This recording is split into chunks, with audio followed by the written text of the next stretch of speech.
The fluorescent lights hum over Emily Carter's head as she slides her hospital badge across the granite counter, not to clock in, but to surrender it.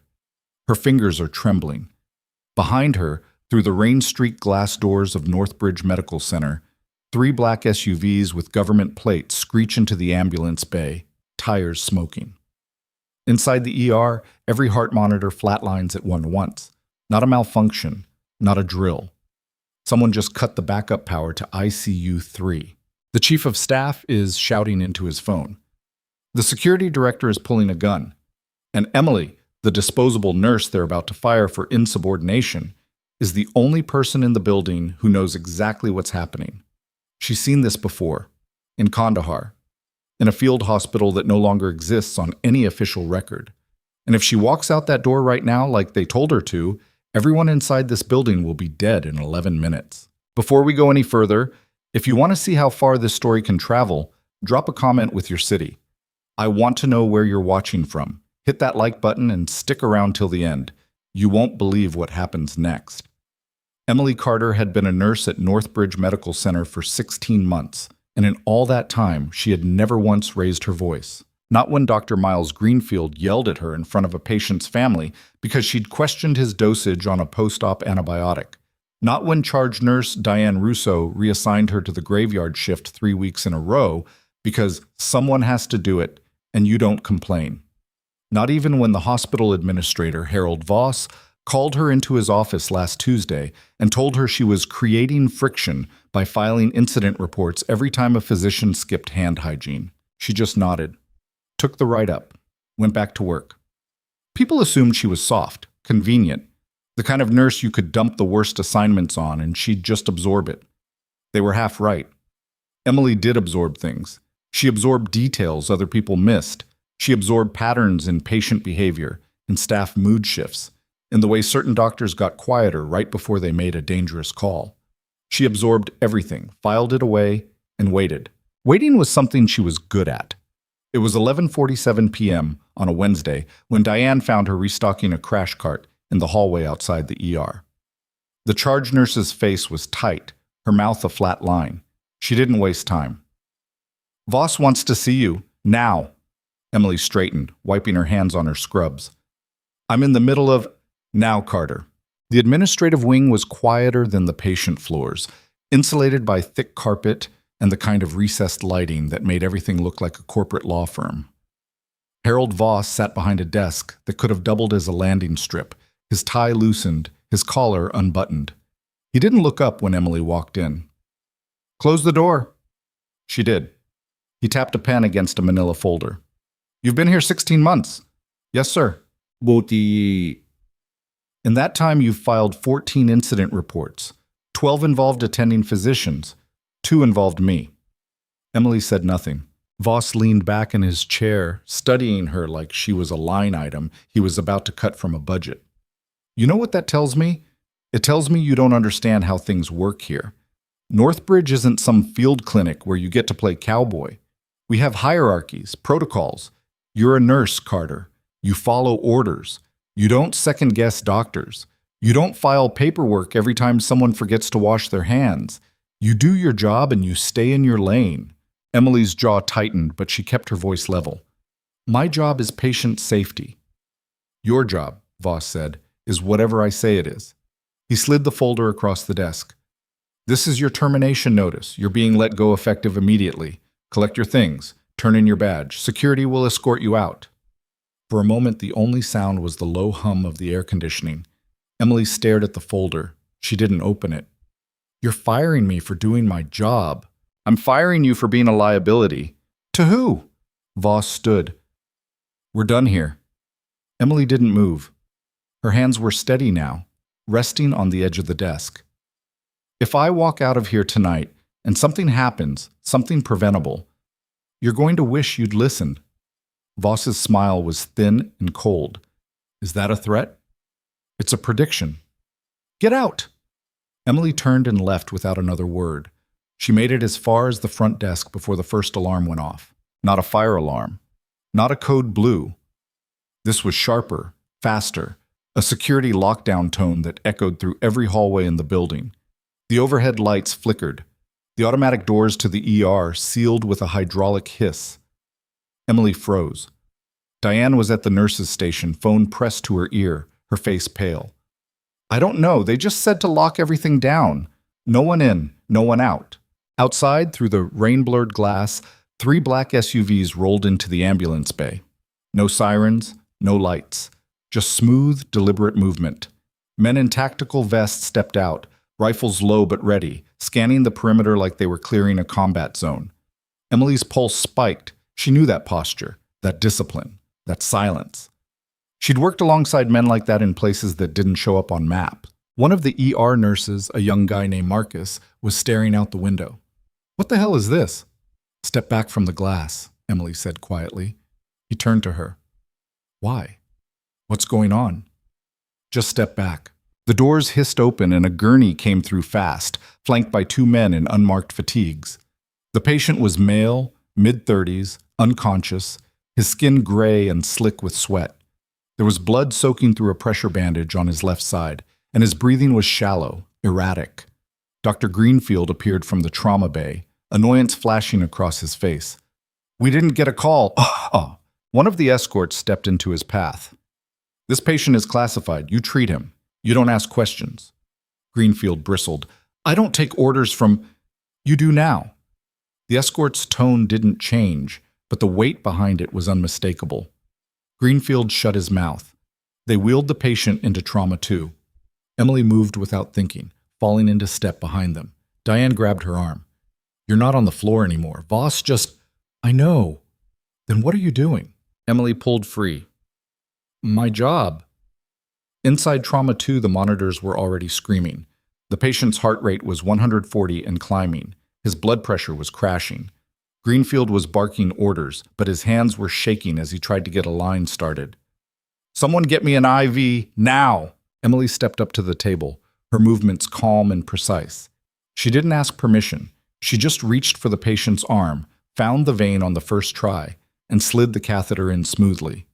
Tape, lock, flush. 3 seconds, start to finish. Greenfield stared at her. I didn't. You needed a line. You have one. One of the escorts was watching her now, his eyes narrowed. Who are you?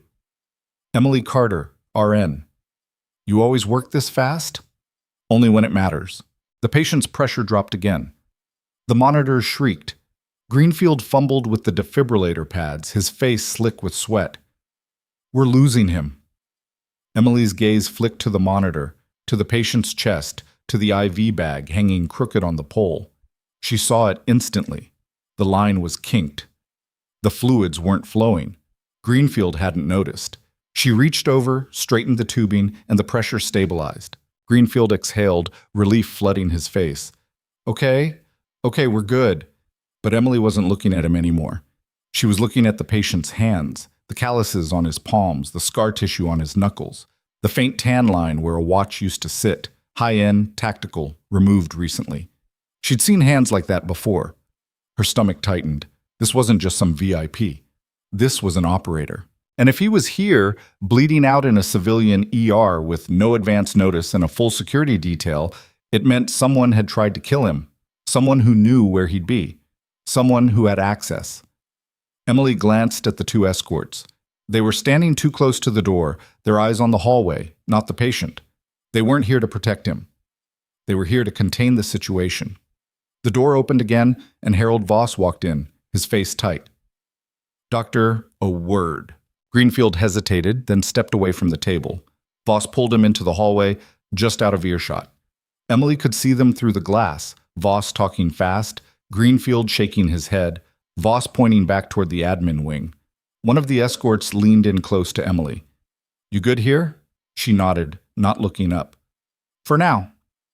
Keep him stable. We've got a transport inbound, 15 minutes. He won't make it 15 minutes if that internal bleed isn't stopped. The escort's jaw tightened. Then stop it. Emily met his eyes. I'm a nurse, not a surgeon. You're whatever you need to be. And then he stepped back, his hand resting on the grip of his sidearm. Emily's pulse hammered, but her hands stayed steady. She pulled the patient's gown aside, palpating his abdomen, rigid, distended, blood pooling internally.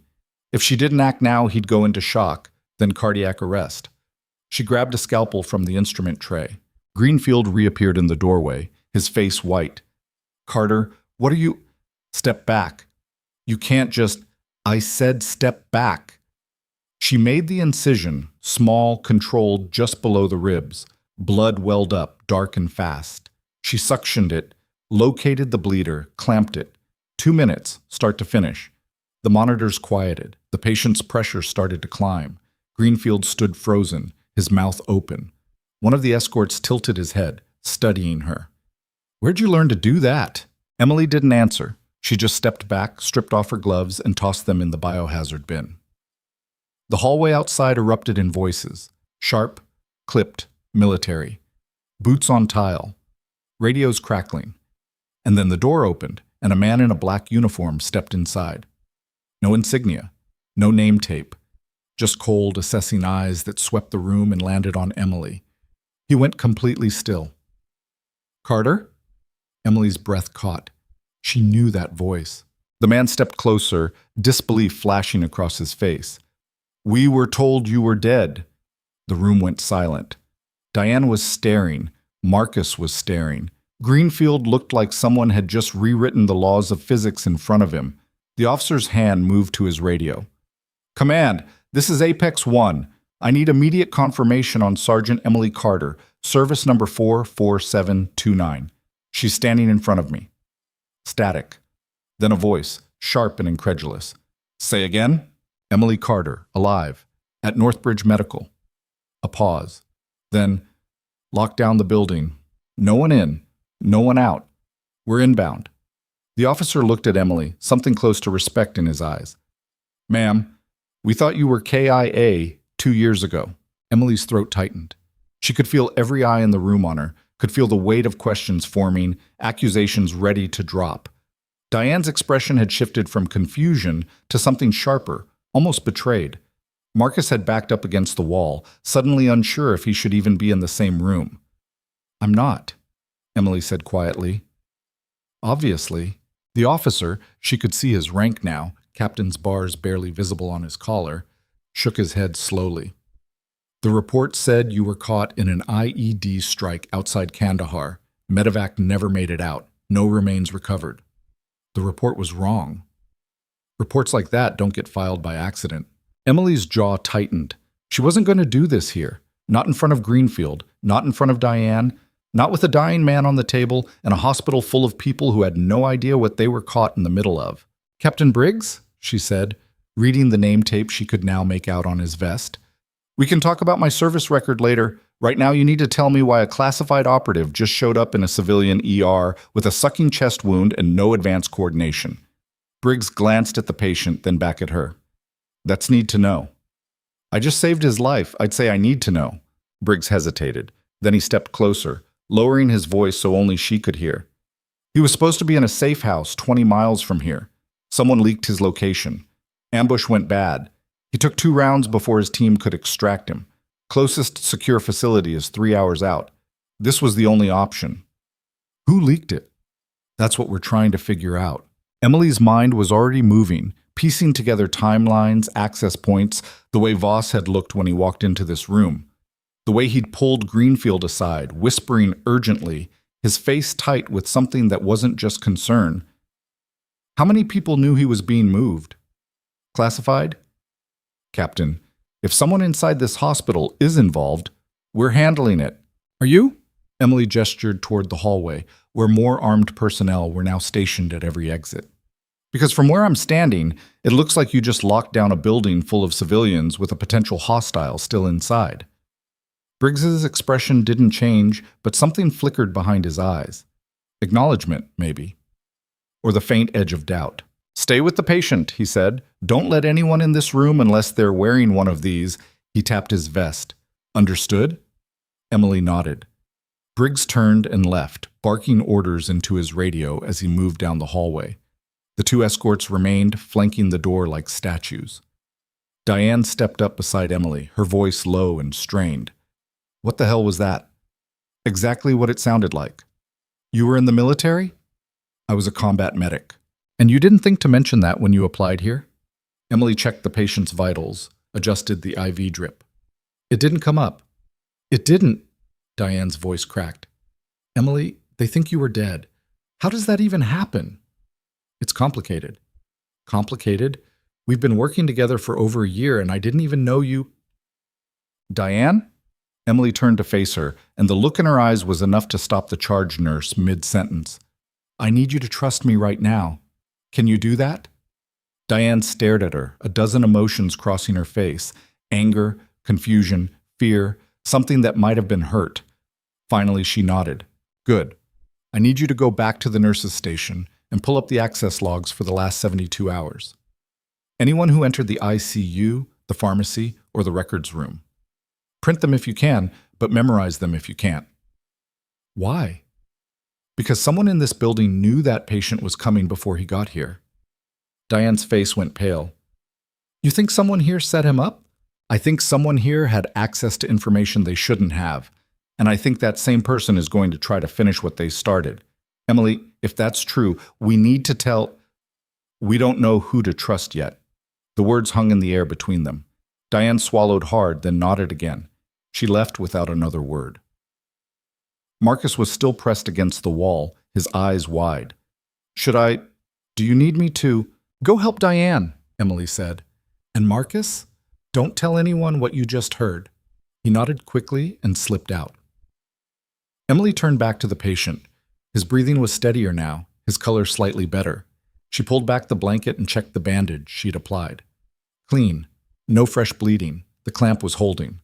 She'd bought him time, maybe an hour, maybe less. Her hands moved on autopilot, checking lines, adjusting monitors, noting changes in rhythm and pressure. But her mind was somewhere else, running through scenarios, probabilities, the cold calculus of threat assessment she'd learned in a tent hospital under mortar fire. If the ambush was coordinated, the leak had to come from someone with access to secure channels. Military intelligence, maybe? Or someone with a direct line to someone in military intelligence. Voss had connections. She'd seen the photos in his office, senators, defense contractors, hospital board members who also sat on advisory councils for half a dozen government agencies. She'd written him off as a bureaucrat, a petty tyrant who cared more about liability than lives. But what if it was more than that? The door opened again. Emily's hand instinctively moved toward the scissors on the instrument tray. Not much of a weapon, but better than nothing. It was just Greenfield. He looked shaken, his usual arrogance stripped away, leaving something raw and uncertain underneath. Boss wants to see you, he said. I'm busy. He said it's urgent. So is this. Greenfield stepped closer, dropping his voice. Carter, what's going on? Those men out there, they're not regular military. And the way they're acting, the way they're locking down the building, this isn't a normal transport. Emily met his eyes. For the first time since she'd started working here, she saw something other than condescension in his expression. She saw fear. No, she said quietly. It's not. Then what is it? Something way above your pay grade. And mine. But you know, don't you? You know what this is. Emily didn't answer. Greenfield ran a hand through his hair, his composure cracking. I've been a doctor for 15 years. I've seen car accidents, shootings, overdoses. Hell, I did a rotation in a field hospital in Iraq. But this feels different. This feels like we're in the middle of something we're not supposed to see. We're not. Then why are we still here? Because someone decided this was the safest place to bring him, or the most convenient. Greenfield's face went pale. You think this was planned? You think someone wanted him here? I think someone wanted him somewhere, and this hospital was it. Why? That's what I'm trying to figure out. Greenfield looked down at the patient, then back at Emily. What do you need me to do? The question caught her off guard. In 16 months, Greenfield had never once asked her what she needed. He'd ordered, delegated, dismissed, but he'd never asked. Go see Voss, she said. Find out what he wants. But don't tell him anything about what just happened in this room. If he asks about the patient, tell him he's stable and under guard. That's it. And if he pushes, then push back. You're a doctor. Act like one. Greenfield nodded slowly, then left. Emily was alone now, except for the two silent escorts and the unconscious man on the table. She pulled up a stool and sat down, close enough to monitor him, far enough to see the door. She checked her watch. 12:14 a.m. Briggs had said transport was 15 minutes out. That was 20 minutes ago. Either they were delayed or they weren't coming. Her hand moved to her pocket, to the small folding knife she always carried. Hospital policy said no weapons on the floor. She'd ignored that rule from day one. The overhead lights flickered. Both escorts stiffened, hands moving to their weapons. "Backup generator," one of them said. "It's fine." But Emily didn't think it was fine. She stood, moving to the window. The parking lot was lit by streetlights and the headlights of the SUVs, but beyond that, the surrounding streets were dark. Too dark. Like someone had cut the power to the entire block. "We need to move him," she said. The escorts didn't respond. "I said we need to move him, now." One of them turned to her. "Our orders are to hold position until transport arrives. Transport isn't coming, or if it is, someone's going to make sure it doesn't get here in time." "Ma'am, we have this under control." "Do you?" The lights went out. Not just in the room, in the entire building. Emergency lighting kicked in a second later, casting everything in a red glow. The patient's monitor switched to battery power, still beeping steadily. "Stay here," one of the escorts said, and both of them moved toward the door. "Don't!" Emily started, but they were already gone, disappearing into the hallway. She was alone. She grabbed the gurney and unlocked the wheels, ready to move, but then she heard it. Footsteps. Not boots. Not the heavy, disciplined march of military personnel. These were softer, deliberate. Coming from the stairwell at the end of the hall. Emily's pulse hammered. She moved to the door, cracked it open, peered out. The hallway was empty. The escorts were gone. The nurse's station was dark, and at the far end of the corridor, silhouetted against the red emergency lights, a figure was moving toward her. Slow, calm, certain. Emily's breath caught. The figure stopped just outside the circle of light. She couldn't make out a face, but she could see the outline of something in their hand. Not a gun, a syringe. Emily stepped back into the room and locked the door. Her mind raced. She had maybe 60 seconds before whoever that was reached her. The patient couldn't be moved fast enough. The window didn't open. There was one door and it was about to be breached. She looked around the room, cataloging everything she could use. Scalpel, scissors, IV pole, defibrillator, a crash cart with enough medication to stop a heart or restart one. Her eyes landed on the patient, and then she understood. This wasn't about capturing him. It was about making sure he never woke up. The door handle rattled. Emily grabbed the scalpel and positioned herself between the door and the gurney. The lock clicked open. The door swung wide. And standing in the doorway, backlit by red emergency lights, was Harold Voss. He was holding the syringe. "Step away from the patient, Emily." She didn't move. Voss's expression was calm, almost apologetic. "This doesn't have to be difficult. Just step aside." "What's in the syringe?" "Potassium chloride. Quick, painless. He won't feel a thing." "You're going to kill him." "I'm going to finish what should have been finished 2 hours ago." Emily's grip tightened on the scalpel. "Why?" "Because he knows things that certain people would prefer stay buried. And you're one of those people." Voss smiled faintly. "I'm just the middleman. I make introductions, facilitate transactions, ensure that information flows to the right buyers. You sold him out." "I sold his location to someone willing to pay for it. What happened after that wasn't my concern. But now he's here, in my hospital, and that makes him my problem. So I'm going to solve it." "Not while I'm standing here," Voss sighed. "Emily, you're a good nurse, competent, dedicated, but you're out of your depth. You don't understand what's at stake." "Then explain it to me." "There are networks, agreements, systems that keep the world running smoothly.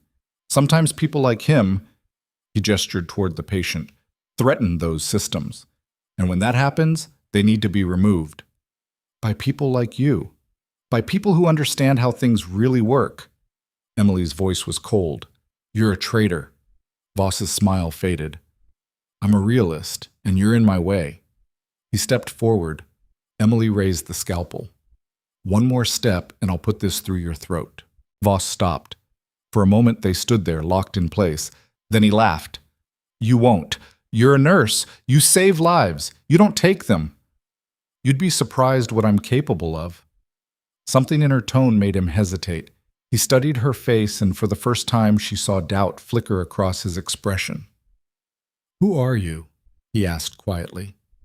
"Someone you should have left alone." Voss's hand tightened on the syringe. He took another step. Emily moved. Not toward him, toward the crash cart. She grabbed the defibrillator, flipped the power switch, and jammed the paddles against the metal IV pole. The discharge was immediate, a sharp crack of electricity that arced through the pole and into the floor. The lights in the room surged, then died completely. In the darkness, Emily heard Voss stumble, heard the syringe hit the floor and roll.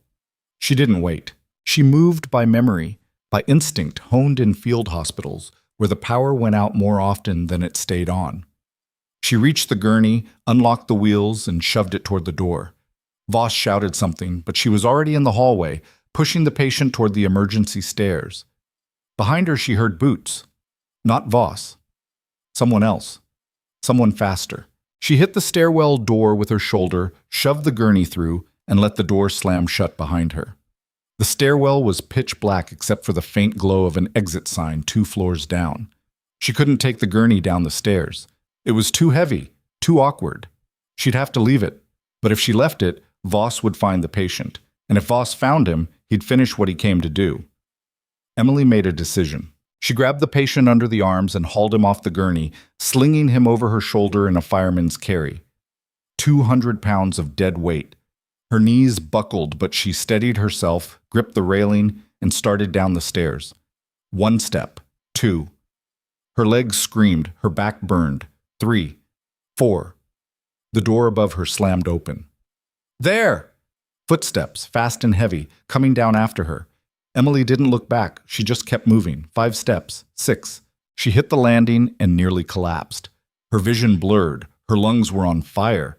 But she could see the exit door now, just 1 more flight down. She pushed off the wall and kept going.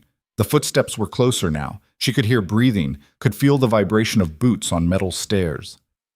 7, 8, 9.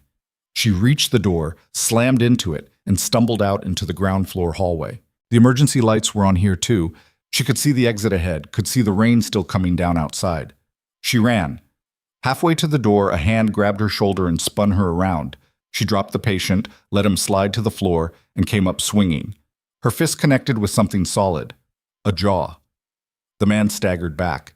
Emily didn't stop. She hit him again, then swept his leg and dropped him hard on the tile. He didn't get up. She turned back to the patient, hauled him up again, and made it 3 more steps before she heard the voice. "Emily, stop!" She froze. Captain Briggs was standing in the hallway, flanked by 4 armed soldiers. Their rifles weren't raised, but they were ready. "Put him down," Briggs said. Emily's breath came in ragged gasps. "Voss is trying to kill him." "I know." "Then why are you stopping me?" "Because we need you to stay exactly where you are." And that's when she heard it. The sound of more boots, more voices, coming from every direction. The hallway filled with personnel, military, federal agents, people in suits with badges she didn't recognize. And in the middle of them, hands cuffed behind his back, was Harold Voss. His face was pale. His eyes were wide. He looked at Emily, and for the first time since she'd met him, he looked afraid. Briggs stepped forward. "Sergeant Carter, you can put him down now. We've got it from here." Emily lowered the patient to the floor, her legs finally giving out. She sat down hard, her back against the wall, her chest heaving. Briggs crouched beside her. "You okay?" She nodded, even though she wasn't sure that was true. "You saved his life," Briggs said. "Twice. That's going in the report." "What happens now?" "Now we clean this up.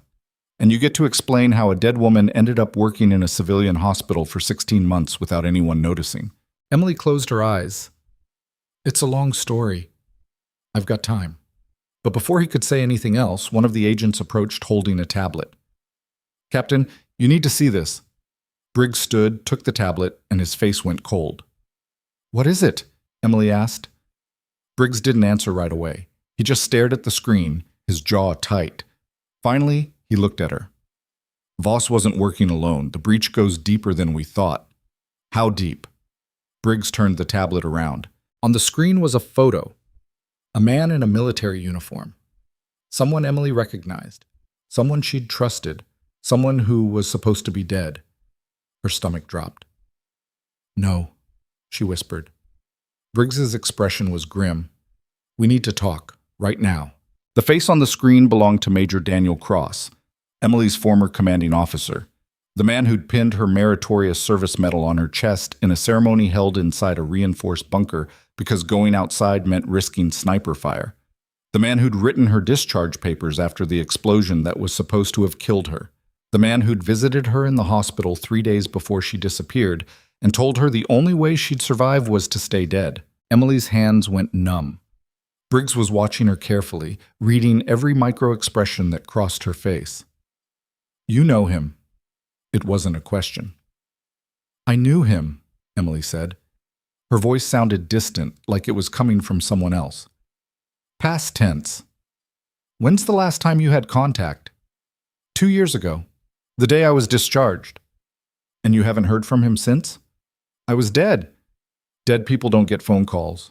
Briggs glanced at the tablet again, then back at her. Cross has been operating a network for the last 18 months, selling classified intel to foreign contractors, facilitating black market arms deals, running interference for people who pay well enough. Voss was one of his assets. Low level, but useful. Access to a major hospital means access to patients who might need to disappear, records that need to be altered, personnel willing to look the other way for the right price. Emily's mind was racing, trying to fit the pieces together. Cross had always been ambitious, always pushing for the next promotion, the next commendation. But selling out? That didn't fit. Or maybe it did, and she'd just been too close to see it. How long have you known? She asked. About Cross? 6 weeks. About Voss? 3 days. We've been building a case, tracking transactions, mapping the network. Tonight was supposed to be a controlled extraction, get our operative out, gather evidence, close the trap. But someone accelerated the timeline. Cross. That's our working theory. Emily pushed herself to her feet, her legs still shaky but holding. The patient. Who is he? Briggs hesitated. Captain, I just carried him down 2 flights of stairs while someone was trying to put a syringe in his neck. I think I've earned the right to know. His name is Lieutenant Marcus Hale. He was embedded in Cross's operation for 4 months, gathering intel. 2 days ago, his cover got burned. He made it out with a hard drive containing financial records, communications logs, and a list of every person Cross has on his payroll. That's why they want him dead. And that's why we need him alive. Emily looked down at the unconscious man on the floor. Hale's face was slack, his breathing shallow but steady. He looked younger up close, maybe late 20s, too young to be carrying the kind of secrets that got people killed. Where's the hard drive now? She asked. We don't know. He didn't have it on him when we found him. Then it's still out there. Yeah. Emily ran a hand through her hair, trying to think. If Hale had ditched the drive before the ambush, it meant he knew he was compromised. Smart. But it also meant the drive could be anywhere. Buried in a safe house, stashed in a locker, handed off to someone he trusted. Or someone Cross trusted. You need to find it before Cross does, Emily said. That's the plan. But first we need to secure this building and make sure there aren't any more of Voss's people still inside. As if on cue, one of the agents approached, holding a radio. Captain, we've got a situation on the 3rd floor. One of the staff is refusing to cooperate, says she won't leave her patients. Briggs swore under his breath. Who? Charge nurse, Diane Russo. Emily's stomach tightened. I'll handle it. Carter, you're not... She'll listen to me. And if there's anyone else in this building working for Voss, she'll know. Let me talk to her. Briggs studied her for a long moment, then nodded. Fine, but you take an escort. 2 soldiers fell into step behind Emily as she headed for the stairs. The building was still on emergency power, the hallways bathed in red light that made everything look like a crime scene, which she supposed it was. The 3rd floor was quieter than the ground level. The only sounds, the hum of backup generators and the occasional beep of a patient monitor. Emily found Diane at the nurse's station, arms crossed, facing down a federal agent who looked like he was 2 seconds away from putting her in handcuffs. I don't care what your orders are, Diane was saying, her voice tight with fury. I have 12 patients on this floor, half of them post-op, and I'm not leaving them alone in the dark while you people— Diane? The charge nurse spun around, relief and anger warring on her face. Emily, thank God. Tell these idiots they can't just evacuate medical staff in the middle of the night without— They can, and they are. Diane's mouth snapped shut. Emily stepped closer, lowering her voice. This isn't a drill. This isn't bureaucracy. There are people in this building who tried to kill a patient tonight, and we don't know if they're all accounted for. You need to go. What about the patients? They're bringing in a medical team, military doctors. They'll be here in 10 minutes. And you trust them? More than I trust anyone who's been working here for the last 16 months. The words landed like a slap. Diane's face went pale. You think someone on staff? I know someone on staff sold out a federal operative. Voss wasn't working alone. Diane's hands were shaking now, but she nodded. Okay, I'll go. But Emily, those access logs you asked me to pull, I got them. She reached into her pocket and pulled out a folded piece of paper, pressing it into Emily's hand. 3 people accessed restricted areas in the last 72 hours outside of normal rotations. Voss, Dr. Greenfield, and someone from IT named Aaron Webb. Emily's breath caught. She didn't know Webb well. He was one of those guys who floated around fixing computers and resetting passwords, invisible until something broke. But if he had access to the hospital's network, he could manipulate records, delete logs, cover tracks. Where is he now? Emily asked. I don't know. He clocked out 2 hours ago, right before the lockdown, which meant he was either long gone or still in the building, hiding. Emily turned to one of the soldiers behind her. I need you to find Aaron Webb. White male, late 20s, works in IT. If he's still here, bring him in. If he's not, put out an alert. The soldier nodded and spoke into his radio. Emily turned back to Diane. Go, now, and don't come back until someone in a uniform tells you it's safe. Diane hesitated, then pulled Emily into a quick, fierce hug. Don't get yourself killed. I'll try. Diane left, escorted by the agent, and Emily was alone in the hallway. She unfolded the paper Diane had given her and scanned the list. Voss's entries were predictable. Admin wing, records room, pharmacy. Greenfield's were less so. He'd accessed the ICU at 2:14 a.m. 3 days ago, well outside his normal shift. And Webb had been in the server room at 3 a.m. the same night. Emily's pulse quickened. That was the night before Hale showed up, which meant someone had been preparing, altering records maybe, or setting up a way to monitor communications. She needed to get to that server room. She headed for the stairwell, moving fast but quiet. The server room was in the basement, tucked behind the maintenance offices where most staff never went. Emily had only been down there once, during orientation, when Webb had given her login credentials and a 5-minute lecture on password security that she'd tuned out halfway through. The basement was colder than the upper floors, the air heavy with the smell of disinfectant and old concrete. Emergency lighting down here was sparser, leaving long stretches of shadow between each dim bulb. Emily moved carefully, her hand resting on the folding knife in her pocket. She passed the laundry room, the storage closets, the maintenance office with its door hanging half open. The server room was at the end of the hall, behind a door marked Authorized Personnel Only. Emily tried the handle. Locked. She pulled a paperclip from her pocket. She'd carried one ever since a supply closet door jammed shut on her during her first week, and worked it into the lock. 15 seconds later, the mechanism clicked. The server room was small, barely 10 feet across, lined with racks of humming equipment and blinking lights. The temperature was at least 10 degrees cooler than the hallway, kept that way by a dedicated AC unit that was still running despite the power outage.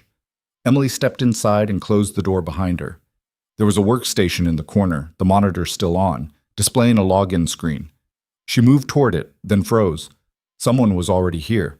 The realization hit her a fraction of a second before she heard the breath behind her, felt the air shift. She spun, knife out, but she wasn't fast enough.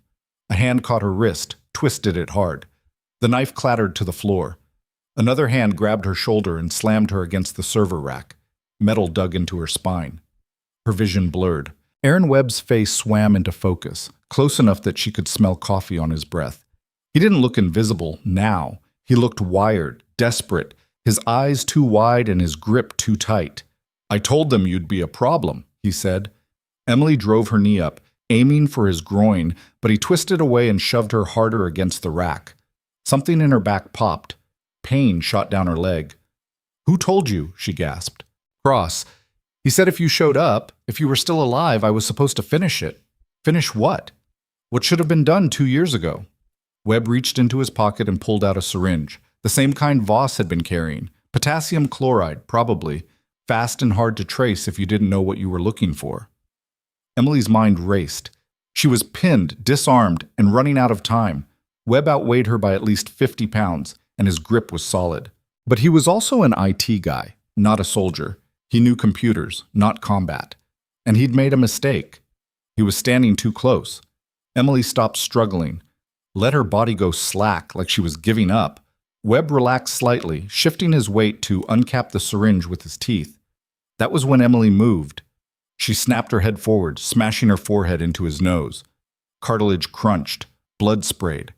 Webb staggered back, the syringe falling from his hand. Emily didn't give him time to recover. She grabbed a keyboard from the workstation and swung it like a club, catching him across the temple.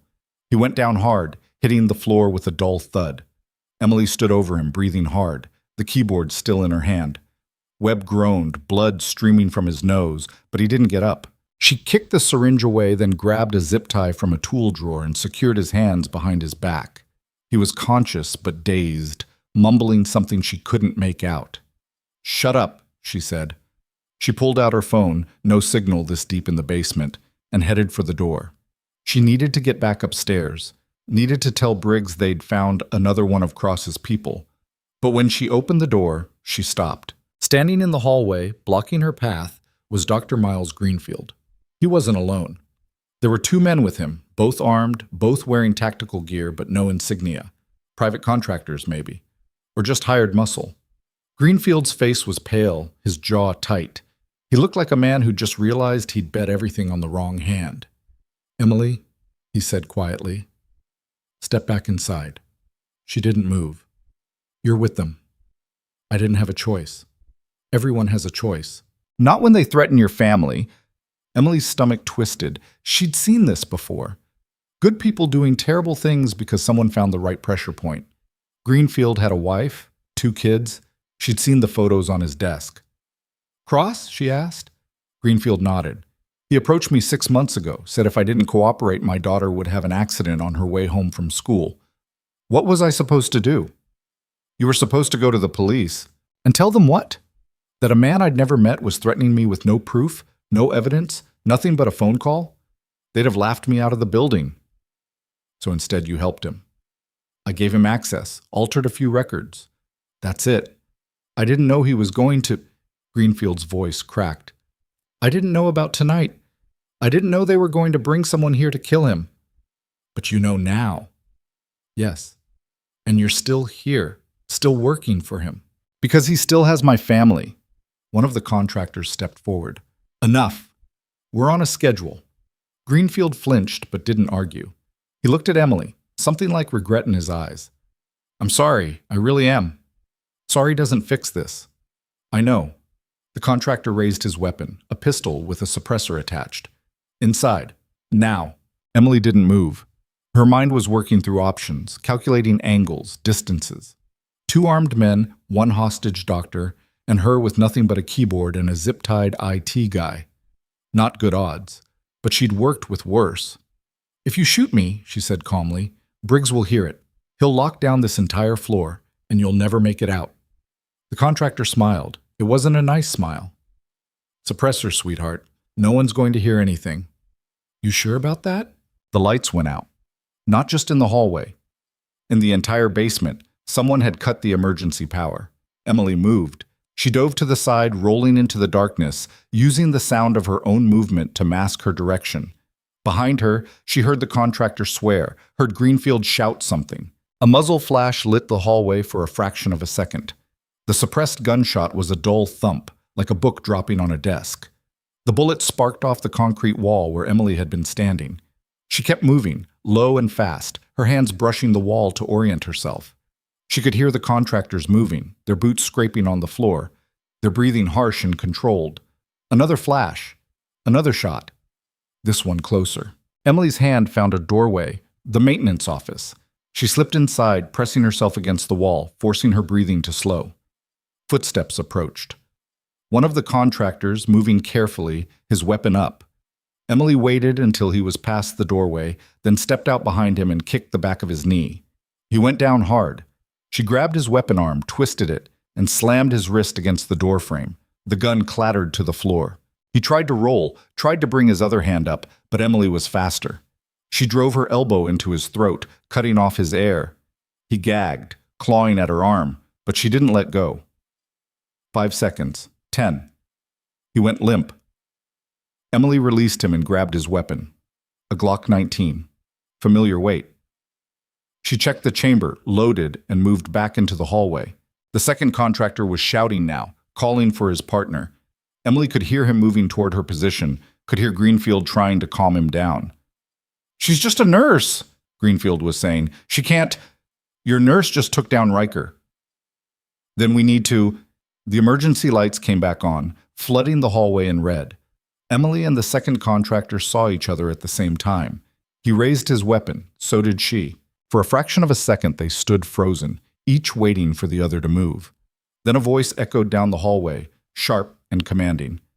"Federal agents, drop your weapons!" The contractor's eyes flicked toward the sound. Emily didn't hesitate. She fired. The shot took him in the shoulder, spinning him around. His weapon fell. He collapsed against the wall, clutching the wound, blood seeping between his fingers. Emily kept the Glock trained on him as footsteps pounded down the hallway. Briggs appeared, flanked by 4 agents, their rifles up and ready. He took in the scene, Emily holding the gun, the contractor bleeding, Greenfield standing frozen in the middle of the hallway, and Riker unconscious on the floor. "Clear," Briggs said into his radio. Then to Emily, "You okay?" She nodded, though her hands were shaking now, adrenaline finally catching up. Briggs gestured to his team. "Secure them, all of them." 2 agents moved forward, cuffing the conscious contractor and checking Riker's pulse. Another took Greenfield by the arm, pulling him away from the wall. Greenfield didn't resist. He just stood there, his face slack, like someone had cut his strings. Briggs walked over to Emily and gently took the Glock from her hand. "You discharged a weapon in a federal operation." "He was going to shoot me." "I know. I'm just saying there's going to be paperwork." "Great." Briggs almost smiled. "Come on, let's get you upstairs." They made it as far as the stairwell before Emily's legs finally gave out. She sat down hard on the bottom step, her back against the wall, her chest heaving. Briggs sat down beside her. "Hell of a night." "Yeah." "Cross-trained you well." Emily's jaw tightened. "Cross-trained me to save lives, not to do whatever the hell he's doing now." "People change." "Not like that. Not unless they were always like that, and I just didn't see it." Briggs didn't argue. He pulled out his phone, scrolled through something, then turned the screen toward her. "We found Webb's emails. He's been in contact with Cross for 8 months. Most of it's coded, but our analysts broke enough to confirm Cross has been planning this for a while. Voss, Greenfield, Webb, they're all part of a network designed to move high-value targets through civilian infrastructure without detection. And Hale stumbled into the middle of it. Not stumbled, he was sent. We suspected Cross was dirty, but we needed proof. Hale volunteered to go undercover, get close, document everything. He did his job, got the evidence, and Cross tried to bury him for it. Emily looked at the phone screen, at the list of names and transactions. How many others are there? We're still counting. Jesus. Briggs pocketed the phone. We're going to need your help, Emily. You know Cross. You know how he thinks. If we're going to take him down, we need someone on the inside who can anticipate his moves. I'm not on the inside. I've been dead for 2 years. Exactly. Which means he won't see you coming. Emily closed her eyes. She'd spent 2 years rebuilding her life. Quiet. Anonymous. No firefights, no classified missions, no names crossed off in redacted reports.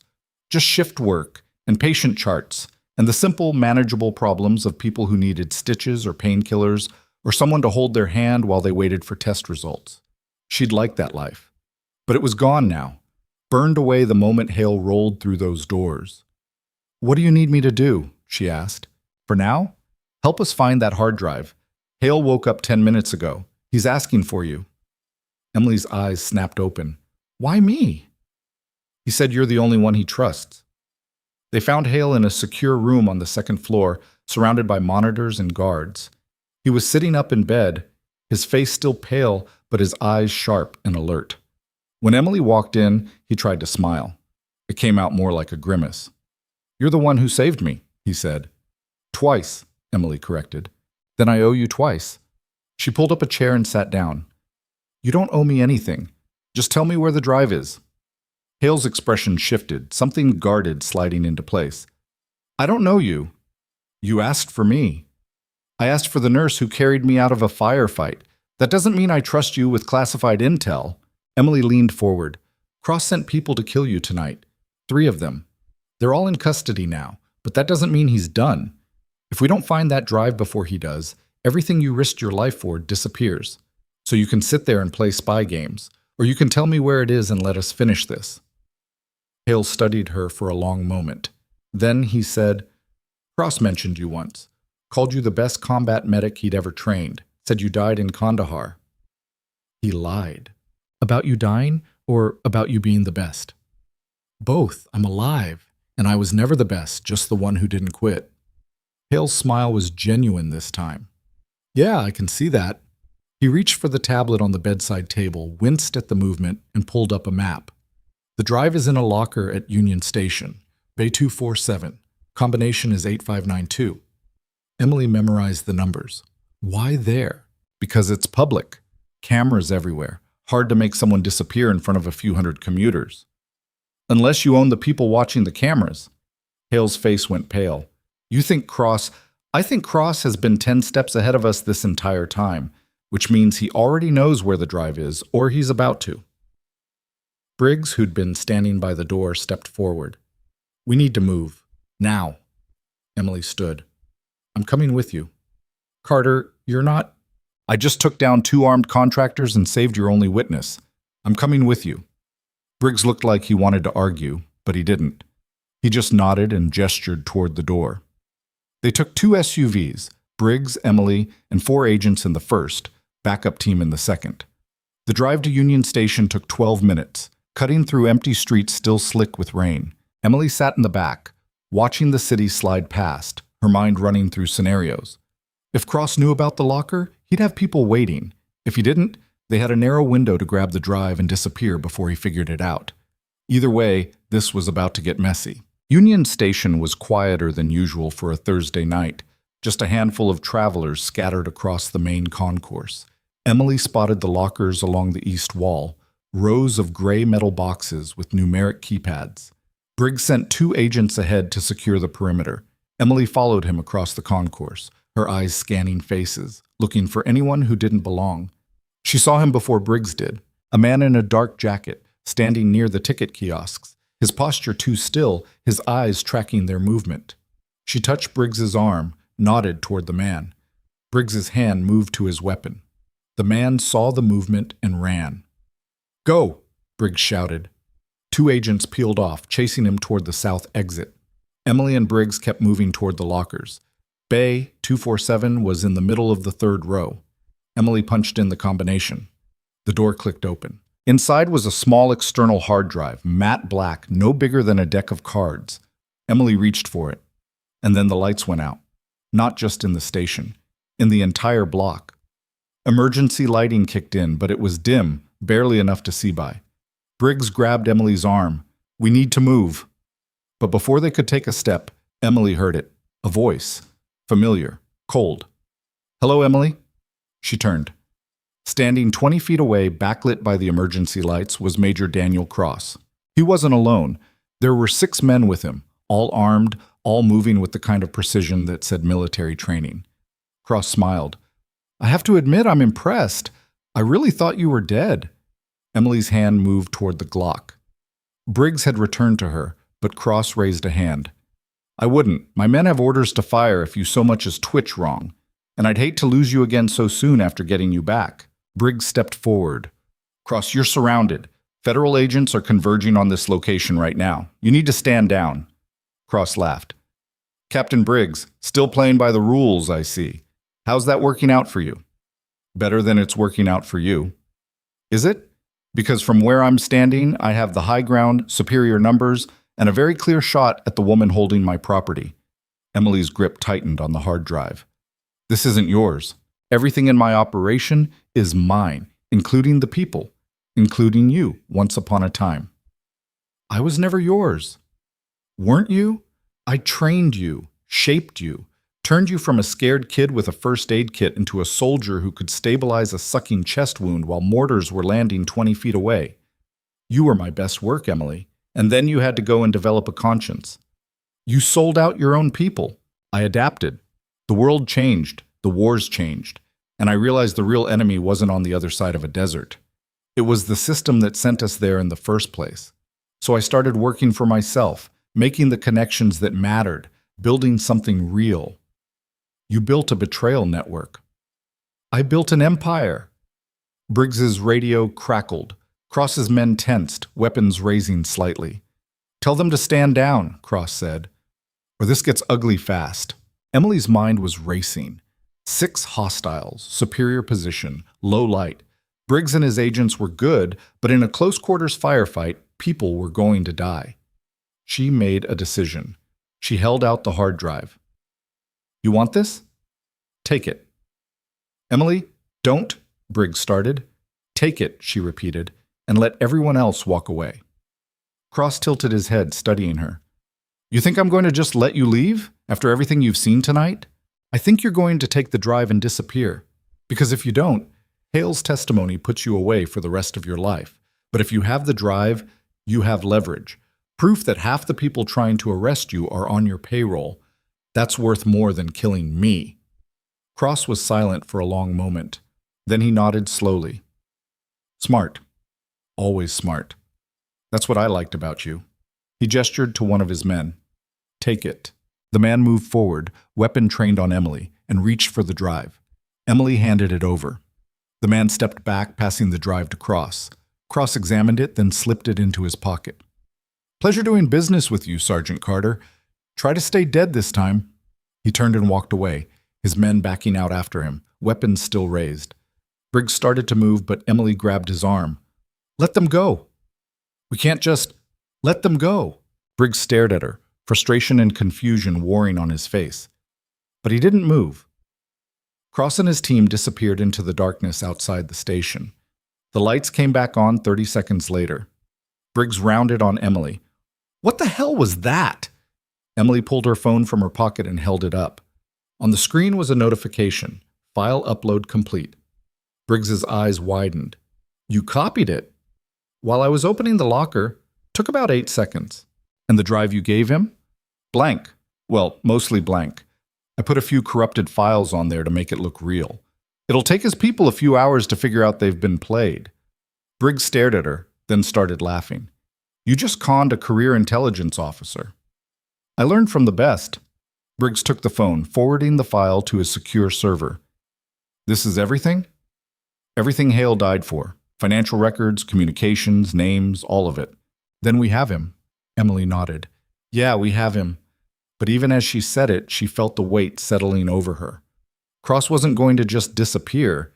He was going to realize he'd been played, and when he did, he was going to come back. And next time, he wouldn't be interested in deals. Briggs's phone buzzed.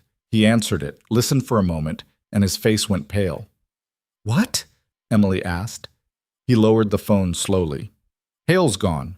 What do you mean, gone? I mean, he's not in his room. The guards are unconscious. Someone took him. Emily's stomach dropped. Because she'd just realized something. Cross had left too easily. Had walked away from a confrontation he could have won. Had taken the fake drive without checking it. Because he didn't need to fight. He already had what he wanted. He had Hale. Emily was already running before Briggs finished the sentence. She didn't wait for orders, didn't wait for backup. She just moved, her boots pounding across the station concourse, her mind calculating timelines and possibilities. The guards had been unconscious, which meant sedatives or blunt force trauma. Either way, it took time. Cross's team hadn't grabbed Hale during the confrontation. They'd already had him. The whole exchange at the locker had been theater, a distraction to keep Briggs and his agents focused on the wrong target while someone else walked Hale out the back door of Northbridge Medical. Briggs caught up to her at the SUV, his face tight with controlled fury. "We need a plan. The plan is we find him before Cross realizes the drive is fake. That gives us maybe 2 hours, 3 if we're lucky. Then we don't waste time planning." Emily yanked open the passenger door and climbed in. Briggs hesitated for half a second, then got behind the wheel. The backup team was already mobilizing, agents pouring into vehicles, radios crackling with coordinates and call signs. Briggs pulled out of the station lot, tires screeching. Where would Cross take him? Emily's mind was racing through everything she knew about her former commander. Cross was methodical, cautious. He didn't improvise well, but he planned 3 moves ahead. He'd need somewhere secure, somewhere he controlled, somewhere with multiple exits in case things went wrong. "He had safe houses," she said, "back when I was under his command, places off the books. But that was 2 years ago. He's probably moved on." "Give me locations anyway. It's a starting point." Emily rattled off 3 addresses: a warehouse near the industrial district, a residential property in the suburbs under a shell company name, an abandoned veterinary clinic that had been used for interrogations. Briggs relayed them to his team, dispatching units to each location. But Emily knew they wouldn't find anything. Cross was smarter than that. He wouldn't use old infrastructure for something this critical. He'd have moved his operation, established new protocols, new locations. Hale was sitting in a room she'd never seen, guarded by men she'd never met, and they had no leads. "We need leverage," Emily said. "What kind of leverage?" "The kind that makes Cross come to us instead of the other way around." Briggs glanced at her. "What are you thinking?" Greenfield said Cross threatened his family. If Cross is willing to use families as pressure points, he's got a pattern. We find everyone else he's leveraging. We cut his strings. That could be dozens of people. We don't have time to... We don't need dozens. We just need one. Someone close enough to him that losing them hurts.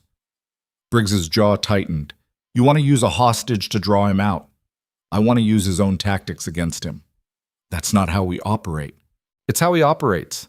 And right now, he's winning." Briggs didn't respond immediately. He drove in silence for 3 blocks, the city lights streaking past, the radio crackling with negative reports from the team searching the safe houses. Finally, he said, "There's one person, his daughter." Emily turned to look at him. "Cross has a daughter?" "Rebecca Cross, 23, graduate student at State.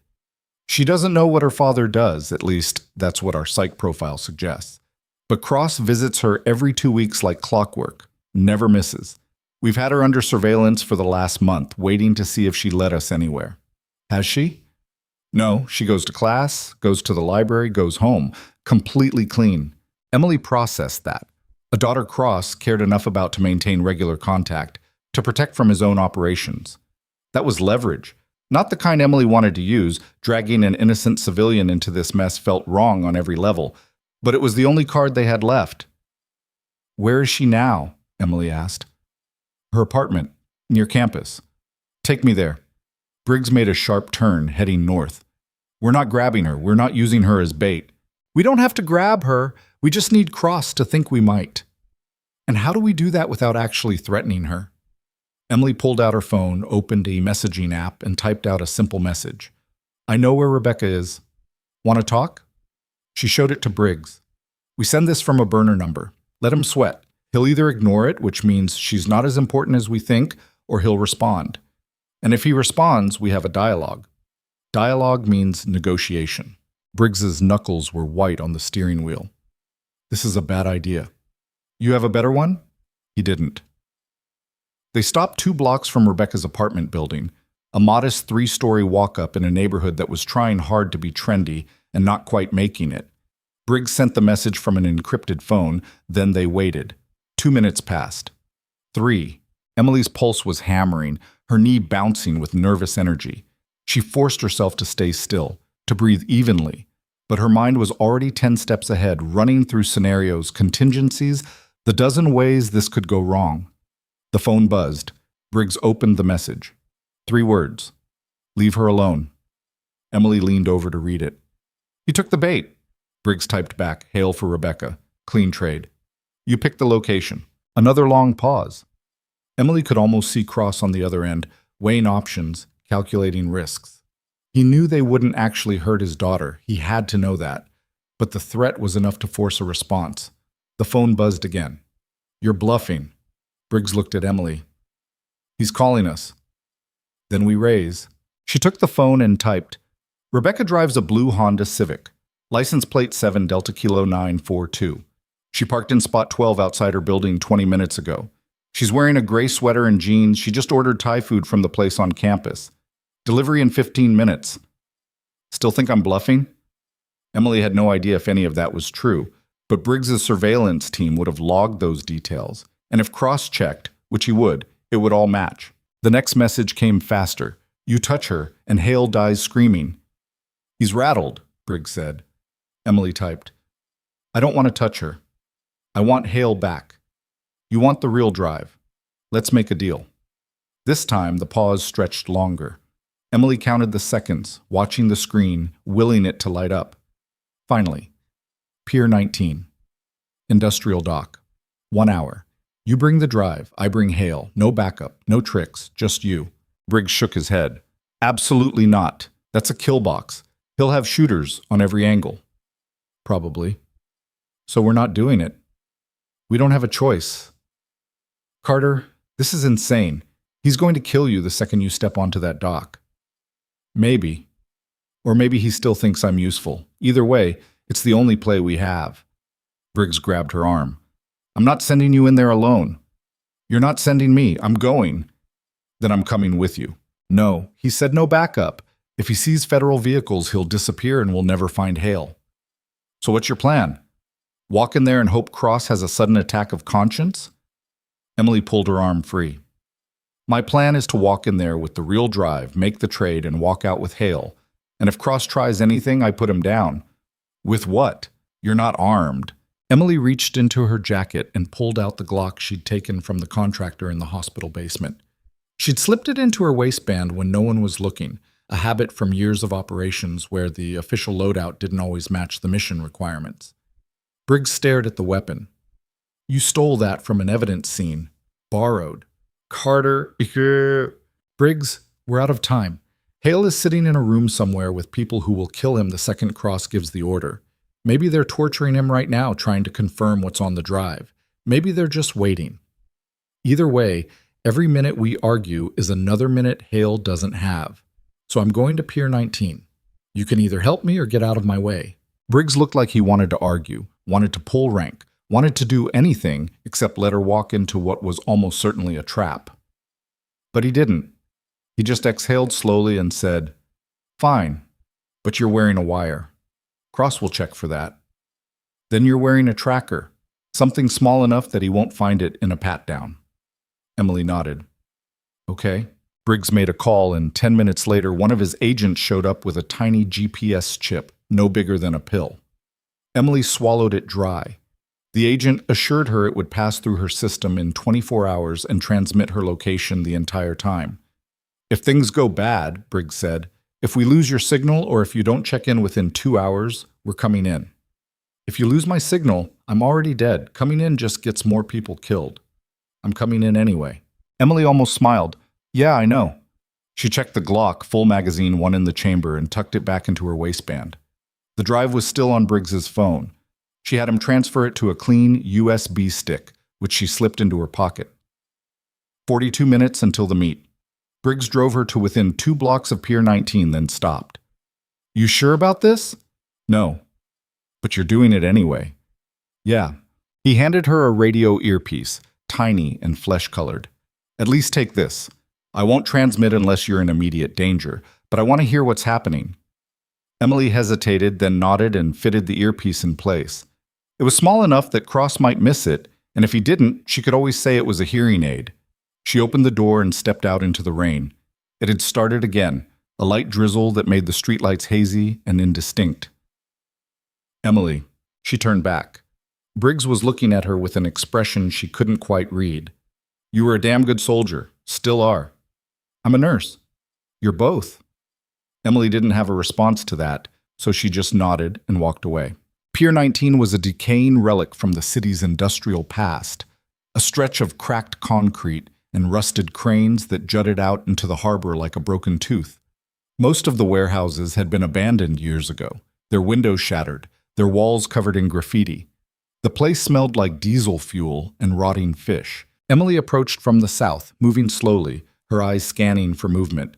The rain was coming down harder now, drumming on the metal roofs, turning the ground slick and treacherous. She saw the vehicles first, 3 black SUVs parked in a loose semicircle near the water's edge. Floodlights had been set up, cutting harsh white beams through the rain. In the center of the light stood Cross. He was alone. No visible weapons, hands at his sides.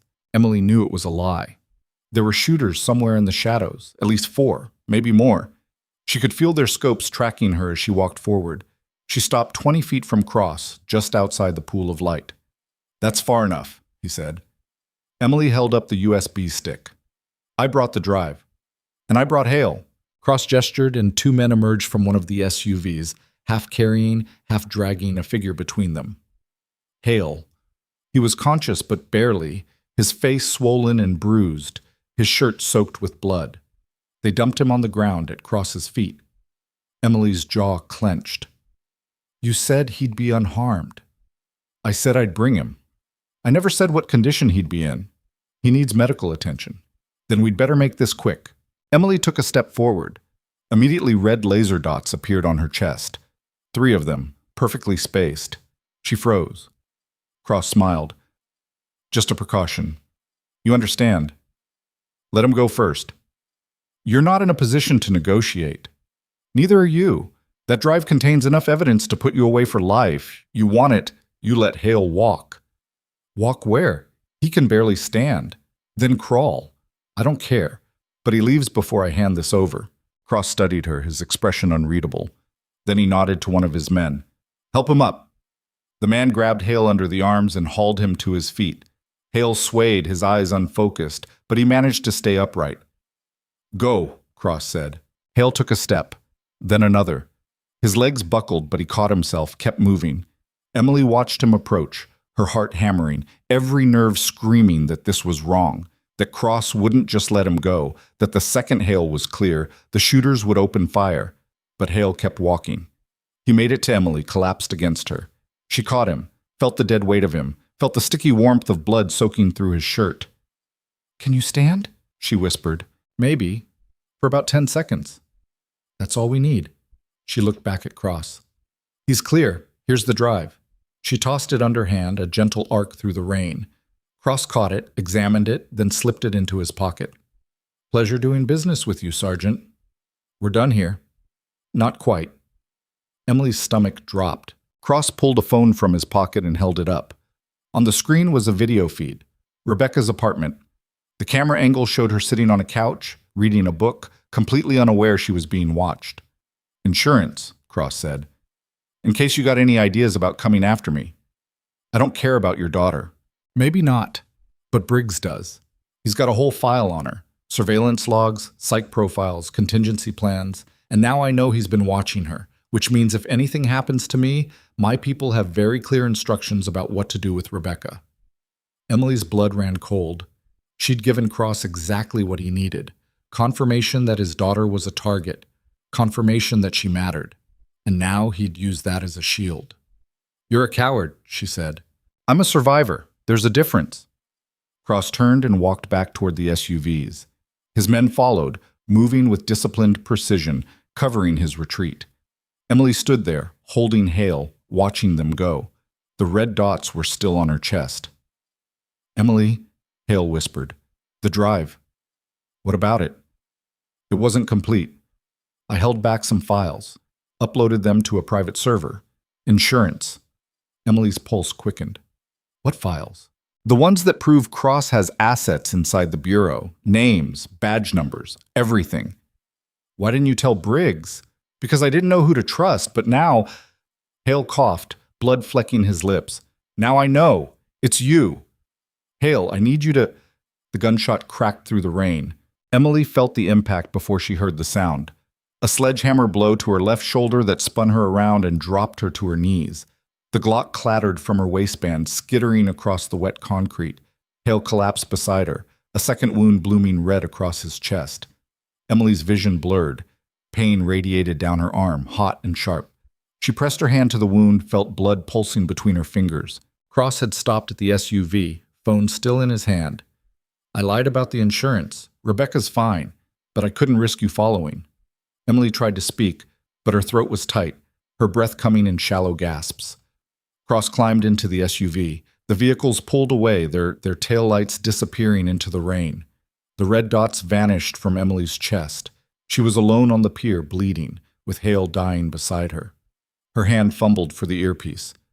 Briggs. Static. Briggs, I need... Her vision went dark at the edges.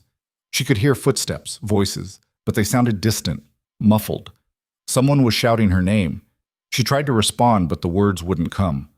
The last thing she saw before everything went black was Hale's face, his eyes locked on hers, his lips moving in words she couldn't hear. And then nothing. Emily woke up to the smell of antiseptic and the steady beep of a heart monitor. Her left shoulder was wrapped in bandages, immobilized in a sling. An IV drip fed into her right arm. The ceiling above her was white, featureless. She turned her head, slowly because moving hurt, and saw Briggs sitting in a chair beside the bed. He looked exhausted, his face unshaven, his eyes bloodshot. "You're awake," he said. Emily's throat was dry. "How long?" 18 hours. You lost a lot of blood. The bullet went clean through, missed the bone. You're lucky." "Doesn't feel lucky." "Compared to Hale, you are." Emily's chest tightened. "Is he alive?" "Barely. He's in surgery now. They're not sure if he'll make it." Emily closed her eyes. She'd failed. She'd walked into Cross's trap, handed over the only leverage they had, and gotten herself and Hale shot for her trouble. Cross was gone, the real drive was in his hands, and they were back to square one. "I'm sorry," she said. "For what?" "For screwing this up." Briggs leaned forward. "Emily, you didn't screw anything up. You saved Hale's life. Again. If you hadn't made that trade, Cross would have killed him outright. He might still die, but he's got a chance. That's more than he had 6 hours ago." Emily opened her eyes. "Cross has the drive. He knows about Rebecca. He's got assets inside the bureau. We have nothing. We have something." Briggs pulled out a tablet and turned it toward her. On the screen was a video, grainy, shot from a distance, but clear enough. It showed Cross at the pier, making the trade, shooting Emily and Hale, and then, just before he climbed into the SUV, pulling out the USB drive and handing it to one of his men. The man held it up to the light, examining it, then nodded. And in that moment, the floodlights caught his face. Emily recognized him instantly. Jason Webb, Aaron's older brother. Former military intelligence, dishonorably discharged 3 years ago for selling classified information. "We traced him," Briggs said. "He's got a place outside the city, isolated, off the grid. If Cross is regrouping anywhere, it's there." Emily pushed herself upright, ignoring the pain screaming through her shoulder. "Then we need to move." "You're not moving anywhere. You just got shot." "I'll heal. Hale might not. And if Cross figures out the files Hale held back, what files?" Emily told him what Hale had said, about the private server, the evidence of Cross's bureau assets, the insurance Hale had kept hidden. Briggs's face went pale. "If Cross finds out, he'll kill everyone who knows, starting with Hale." "Where's the server?" "I don't know. Hale didn't say." Briggs stood pacing. "We need to find it before Cross does. We need to find Cross before he disappears for good." Briggs stopped, looked at her. "You can barely sit up. You can't go after him." "Watch me." "Emily, Briggs, I've spent 2 years hiding, 2 years pretending to be someone I'm not. And tonight, Cross shot me and walked away. Again. I'm done hiding. I'm done running. He wants a fight? I'll give him one." Briggs opened his mouth to argue, then closed it. He studied her face, and whatever he saw there made him nod slowly. "Okay, but you're not going alone." "I work better alone." "I don't care. You're getting backup whether you like it or not." Emily swung her legs off the bed, testing her balance. Her shoulder throbbed, but she could move. That was enough. A nurse appeared in the doorway, alarmed. "Ma'am, you need to stay in bed." "I'm discharging myself." "You can't." "Watch me." The nurse looked at Briggs, who just shrugged. "She's stubborn. You'll lose this fight." 30 minutes later, Emily was in the back of an SUV, dressed in borrowed tactical gear that didn't quite fit. Her shoulder was rebandaged, the sling discarded. She'd taken 4 ibuprofen and injected herself with a local anesthetic that would hold for maybe 2 hours before the pain came roaring back. Briggs was in the passenger seat. 4 agents filled the other vehicles. They were heading to Jason Webb's property, a farmhouse 40 miles outside the city, surrounded by open fields and woods. "We go in quiet," Briggs said. "Reconnaissance first. If Cross is there, we call for backup and wait." Emily didn't respond. She was checking her weapon, a new Glock, fully loaded, 2 spare magazines. Her hands were steady despite the pain, despite the exhaustion. They arrived just before dawn, parking a mile out and approaching on foot through the woods. The farmhouse was dark, no lights visible, no vehicles in the driveway. "Could be empty," one of the agents whispered. "Or they're asleep," Briggs said. "We check it out, slow and careful." They moved in, splitting into 2 teams. Emily went with Briggs and 2 agents circling around to the back entrance. The other team covered the front. The back door was unlocked. Briggs raised a fist, hold position. He tried the handle, eased the door open. No alarm, no sound. They slipped inside. The house was cold, the air stale. Emily's eyes adjusted to the darkness, picking out shapes, furniture, doorways, a hallway leading deeper into the structure.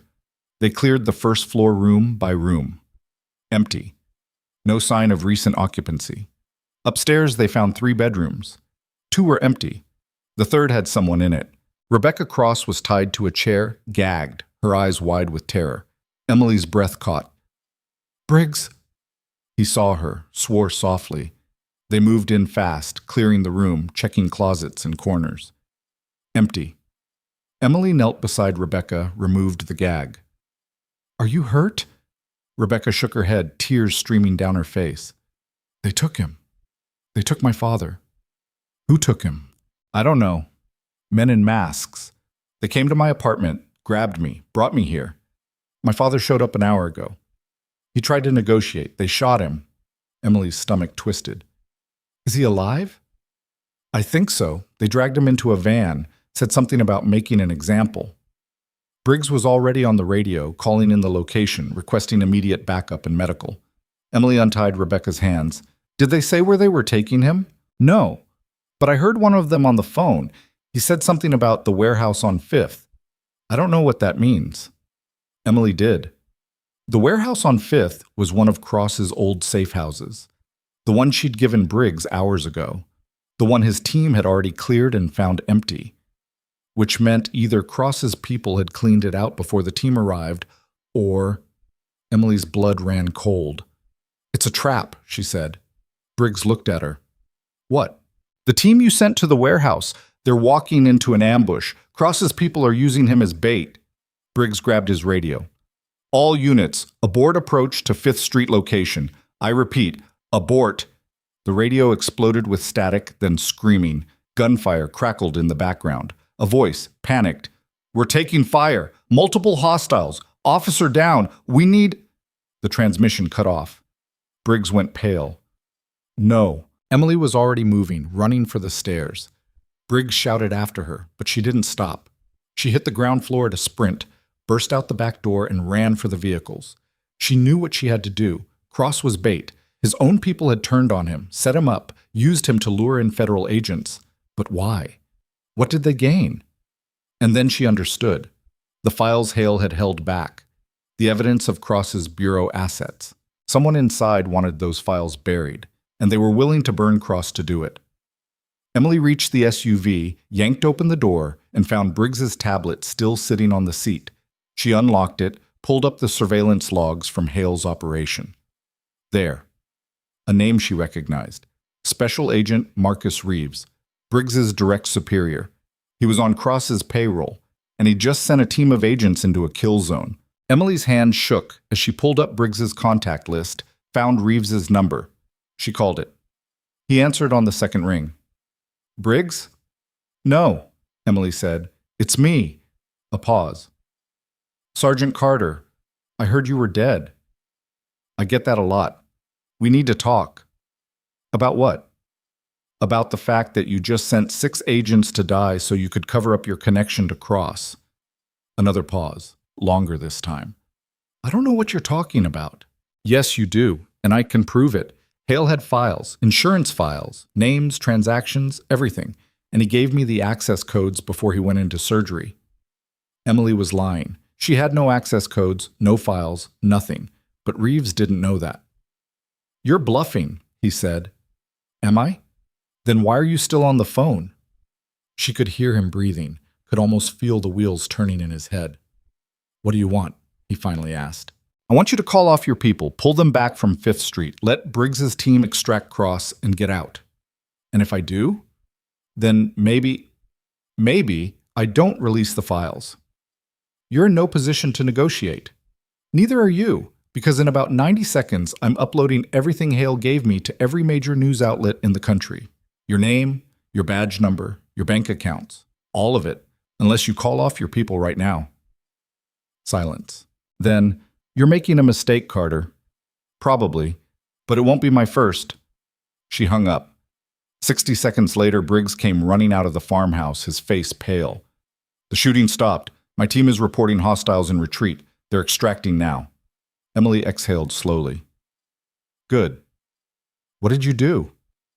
Made a deal with the devil. What kind of deal? The kind that buys us time, maybe an hour, maybe less. Briggs stared at her. Emily, what did you... His phone rang. He answered it, listened, and his face went white. He lowered the phone slowly. Reeves just turned himself in. Walked into headquarters, confessed to everything. Conspiracy, obstruction, accessory to murder. He's giving up names, locations, the whole network. Emily's knees went weak. Why? I don't know. But he asked to speak to you. They brought Emily into an interrogation room at federal headquarters 2 hours later. Reeves was sitting at a metal table, his hands cuffed, his face drawn. He looked older than his file photo, harder. He looked up when Emily walked in. You lied about the files. Yeah. But you made me believe it. That takes skill. Emily sat down across from him. Why did you turn yourself in? Reeves leaned back in his chair. Because you were right. I was in no position to negotiate. Cross's network is falling apart. His people are turning on him, on each other. It's only a matter of time before someone talks, and I'd rather it be me on my terms, with a deal on the table, than get dragged in later when I have no leverage left. So this is self-preservation. This is reality. I did things I'm not proud of, took money, looked the other way, but I never killed anyone. And I'm not going to prison for the rest of my life because Cross decided to play cowboy. Emily studied him. Where is he? Your team has him. They extracted him from 5th Street 20 minutes ago. He's in bad shape, took 2 bullets, but he'll live long enough to stand trial. And the files Hale was holding back? Reeves smiled faintly. Those are real. Hale uploaded them to a server before he went dark. I don't know where. But if you find them, they'll bury what's left of Cross's operation, and mine. Emily stood. You're going to prison. I know. Was it worth it? Reeves didn't answer. Emily left the room, her shoulder screaming, her head pounding. Briggs was waiting outside. Hale's out of surgery, he said. He's stable, awake, asking for you. They found Hale in a recovery room, hooked up to more machines than Emily could count. His face was pale, his breathing shallow, but his eyes were clear. You made it, he said. So did you. Barely. He coughed, wincing. The files, did you find them? Not yet. I can tell you where they are, but you have to promise me something. What? When this is over, when Cross is done, you make sure Rebecca knows her father wasn't a monster. He was just lost. Emily's throat tightened. Hale, he tried to kill you. I know, but she doesn't need to carry that. She just needs to move on. Emily nodded. Okay. Hale told her the access codes, the server location, everything. Emily memorized it all. 2 hours later, Briggs' tech team had the files. Every name, every transaction, every piece of evidence Cross had accumulated. It was enough to dismantle his entire network, to arrest dozens of people, to close cases that had been cold for years. Emily stood outside the hospital watching the sunrise break over the city. Her shoulder hurt. Her body hurt. But for the first time in 2 years, she felt like she could breathe. Briggs walked up beside her. It's over. Is it? Cross is in custody. Reeves confessed. The network is falling apart. Yeah, it's over. Emily wasn't sure she believed that, but she nodded anyway. What are you going to do now? Briggs asked. I don't know. Go back to work, I guess. You can't go back to Northbridge. Not after this. I know. But there are other hospitals, other places that could use someone with your skills. Emily almost smiled. You offering me a job? I'm saying you have options. You don't have to hide anymore. Emily looked at him. What if I want to? Then I can't stop you, but I think you're done hiding. Maybe he was right. Maybe she was. Her phone buzzed, a text from an unknown number. Thank you for keeping your promise. RC. Rebecca. Emily deleted the message and pocketed the phone. Briggs's radio crackled. Captain, we have a situation. Cross is asking to speak to Carter. Says he has information she needs to hear. Briggs looked at Emily. You don't have to go. Yeah, Emily said, I do. They brought her to a secure room where Cross was handcuffed to a table, flanked by 2 guards. He looked terrible, bruised, bloodied, his left arm in a sling, but his eyes were still sharp. Sergeant Carter, he said. Or should I call you Emily now? Call me whatever you want. I'm not staying long. Then I'll make this quick. You won, Emily. You got the files, you got the arrests, you got your justice. Congratulations. Is that what you wanted to tell me? No. Cross leaned forward as much as the cuffs would allow. I wanted to tell you that you're not safe. Emily's stomach tightened. What are you talking about? My network wasn't just domestic. I had international contacts, people who paid very well for certain kinds of information. And one of them, let's call him Mr. Volkov, is very unhappy that his investment just went up in flames. So? So he knows your name, he knows your face, and he knows you're the one who brought me down. Emily's pulse quickened. You're lying. Am I? Check your phone, right pocket. Emily pulled out her phone. There was a new message. A photo. It showed her walking into the hospital, taken from across the street. Timestamped 20 minutes ago. Below the photo, we'll be in touch. Emily's hands went cold. Cross smiled. Like I said, you're not safe. Emily stared at the photo until the screen went dark. When she looked up, Cross was watching her with something that might have been satisfaction or might have been pity. She couldn't tell which, and she didn't care. How long have they been watching? She asked. Since you walked out of Union Station, Volkov doesn't take risks. He puts eyes on anyone who threatens his investments. And you're just telling me this now? I'm telling you because it doesn't matter anymore. I'm locked up. My network is burned. But Volkov? He's still out there. And he's patient. He'll wait 6 months, a year, however long it takes for you to think you're safe. Then he'll make his move. Emily's hand tightened on the phone. What does he want? What everyone wants. Leverage. You've got access to files that could expose his operations across 3 continents. He needs those files destroyed, and he needs you to do it. I'm not destroying evidence? Then you're a dead woman. Briggs stepped forward. That's enough, Cross. Guards, get him out of here. The guards moved in, hauling Cross to his feet. He didn't resist, but he kept his eyes on Emily the entire time. You were the best I ever trained, he said. Don't waste it by being stubborn. They dragged him out. The door slammed shut. Briggs turned to Emily. He's playing you, trying to get in your head. Maybe. Or maybe he's telling the truth. Even if he is, we can protect you. Witness security, relocation, new identity. I've already done that once. I'm not doing it again. Emily. Briggs, I appreciate what you're trying to do, but I didn't come this far just to spend the rest of my life looking over my shoulder. So what's your plan? Go after Volkov yourself? Emily didn't answer. She was already thinking through the logistics, the impossibilities. Volkov wasn't some low-level contractor you could track down with a phone number and a warrant. He was a ghost, operating through layers of cutouts and shell companies, untouchable by conventional law enforcement. But ghosts left traces, and Emily had spent 2 years learning how to be invisible. She knew the patterns, the vulnerabilities. If Volkov was watching her, that meant he had people on the ground, people who could be followed, people who could make mistakes. I need access to the surveillance footage, she said. Every camera within 3 blocks of the hospital. Last 2 hours. Briggs studied her face. You're going to find whoever took that photo. And when I do, they're going to lead me to Volkov. That's a long shot. It's the only shot I have. Briggs made a call. 20 minutes later, Emily was sitting in a tech room at federal headquarters, surrounded by monitors showing street-level footage from a dozen different angles. The analyst working the system was a young woman named Torres, who looked like she hadn't slept in 3 days.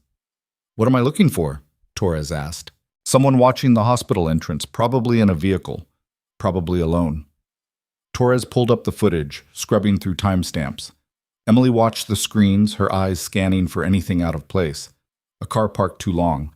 A pedestrian who circled the block twice. Anything. There. Stop, Emily said. Go back 30 seconds. Torres rewound. Emily leaned closer. A gray sedan parked across the street from the hospital entrance. Driver visible through the windshield, male, mid-40s, dark hair. He was holding something. A phone angled toward the entrance. That's him, Emily said. Can you get a plate? Torres zoomed in, enhanced the image. The plate was partially obscured by a delivery truck, but she managed to pull 3 characters, 4B something.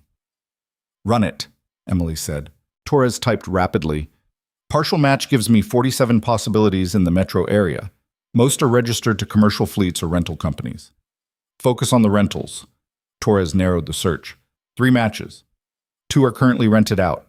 1 was returned yesterday. Who rented it? Company called Meridian Logistics. Address is a P.O. box. Emily's pulse quickened. Shell company. Looks like it. No business license, no tax records, no employees. What about the other 2? One's rented to a corporate account. The other is individual. Michael Santos, resident of Arlington. Emily committed the name to memory. Pull everything you have on Santos. Torres brought up a file. Clean record, no priors, worked as an independent security consultant. But his employment history had gaps, long ones, the kind that suggested off-the-books contracts. That's our guy, Emily said. Current address? Torres hesitated. I can't just give you that information. Emily looked at Briggs, who was standing behind her. He sighed. Give it to her. Torres read off an address in a neighborhood Emily didn't recognize. She memorized it, then stood. Where are you going? Briggs asked. To have a conversation. Not alone. I work better alone.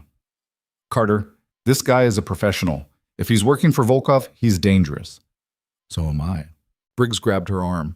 At least take backup. Silent approach, eyes only. But you're not walking into a potential hostile alone. Emily wanted to argue, but the pain in her shoulder was a reminder that she wasn't operating at full capacity. And Briggs was right. Going in blind against a trained operator was stupid. She'd been stupid enough for 1 week. Fine, she said. But they stay outside unless I signal. Briggs nodded and made the arrangements. 40 minutes later, Emily was sitting in an unmarked van 2 blocks from Santos's address, a modest townhouse in a quiet residential area. 2 agents were in the van with her, monitoring radio chatter. Another team was positioned on the next street over, ready to move in if things went bad. Emily checked her weapon, the Glock she'd carried at the pier, freshly reloaded. Her shoulder throbbed, the local anesthetic wearing off, but she ignored it. Pain was just information. It told her she was alive. We're in position, one of the agents said. Emily opened the van door. Remember, I go in first. You hear gunshots, you move. Otherwise, you wait. She crossed the street, moving casually, like she belonged there. The townhouse had a small front yard, neatly maintained. Lights were on inside, visible through the drawn curtains. Emily knocked. Footsteps approached. The door opened a crack, still chained. Santos's face appeared in the gap. He looked exactly like his photo, dark hair, hard eyes, the kind of face that didn't give anything away. Help you? He asked. Michael Santos? Who's asking? Emily held up her phone, showing him the photo he'd taken of her. The person you've been watching. Santos's expression didn't change, but she saw his weight shift slightly, his right hand moving out of view, going for a weapon. Emily moved faster. She kicked the door hard, snapping the chain, and drove her shoulder into the wood. The door flew open, catching Santos in the face. He staggered back, blood streaming from his nose. Emily was inside before he could recover. She swept his legs, dropped him to the floor, and pressed the Glock against the back of his head. Hands behind your back. Now. Santos complied, moving slowly.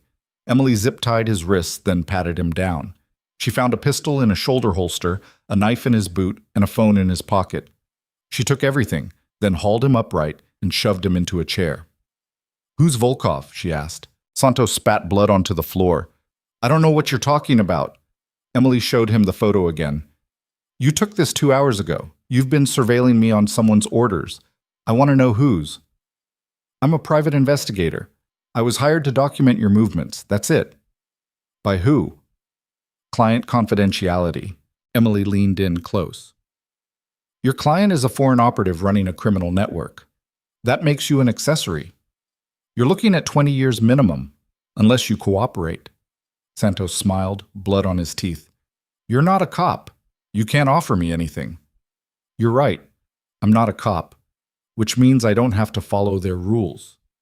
She pressed the muzzle of the Glock against his kneecap. "Last chance. Who hired you?" Santos's smile faded. "You won't shoot me." "You sure about that?"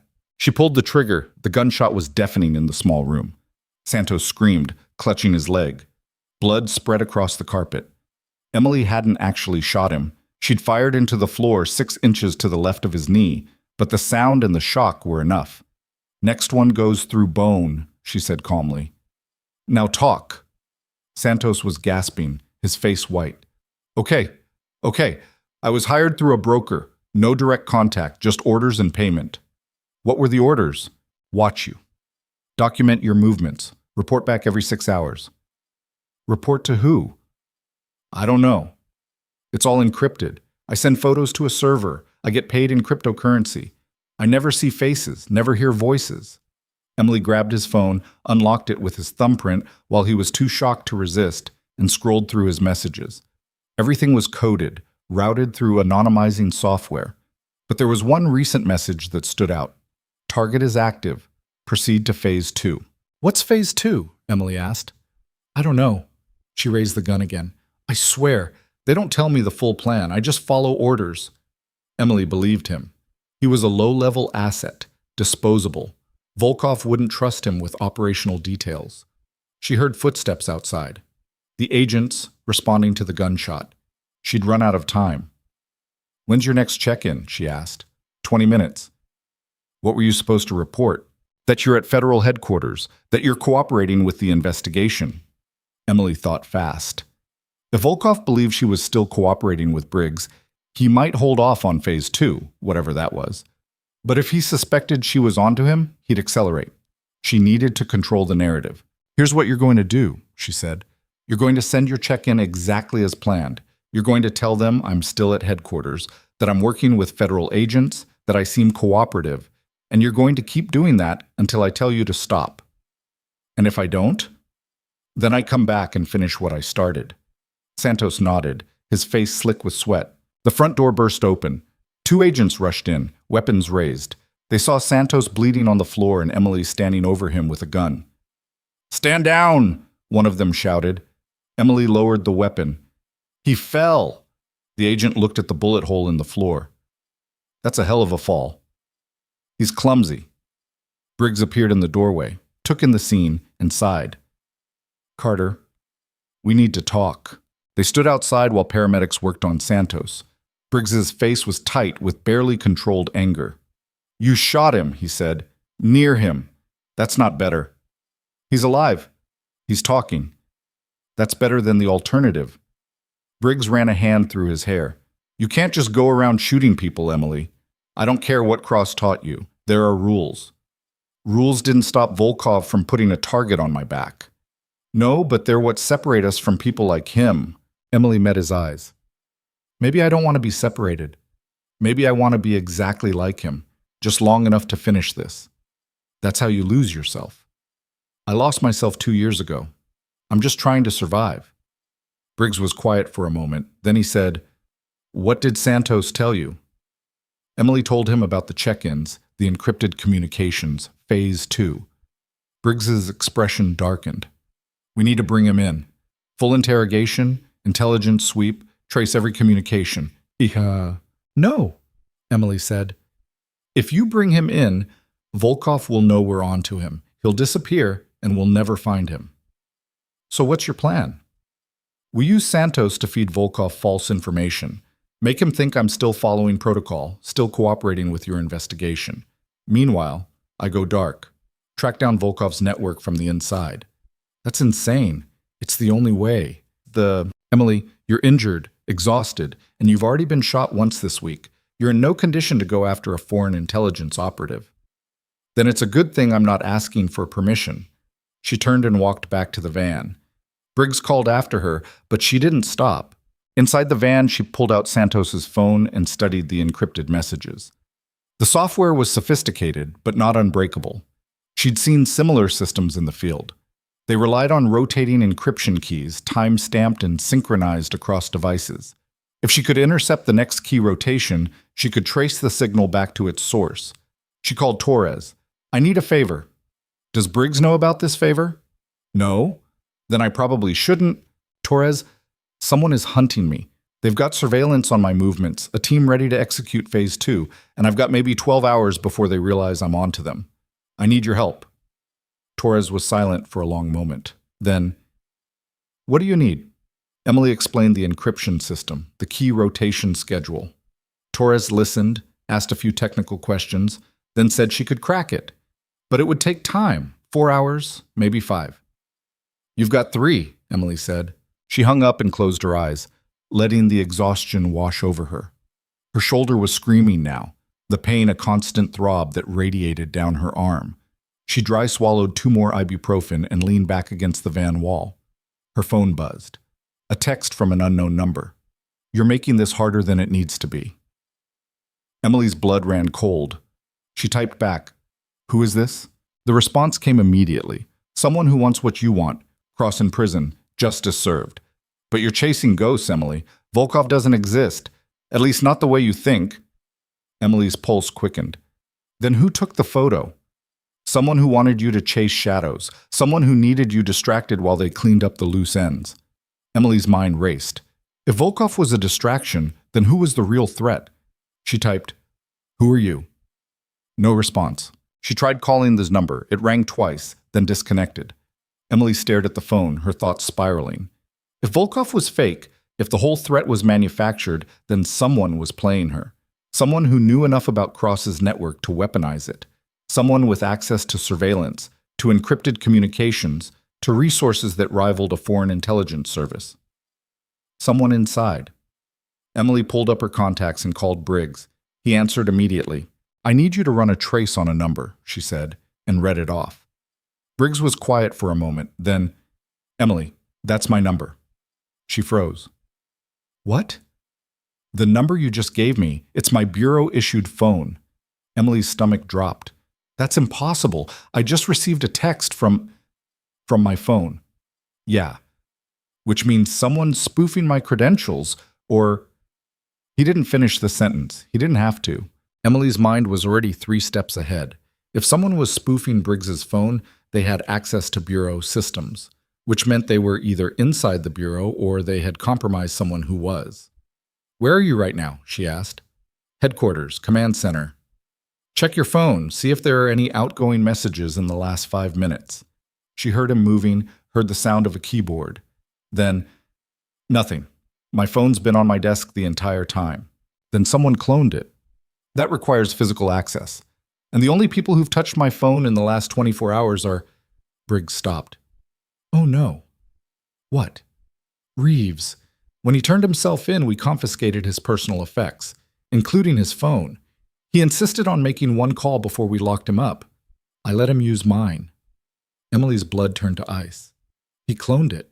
And now whoever he's working with has access to my credentials, my contacts, my entire communication network.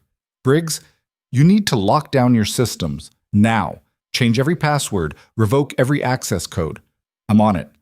But Emily, if they have my phone, they have your number. They know we're talking right now. Emily looked down at her own phone.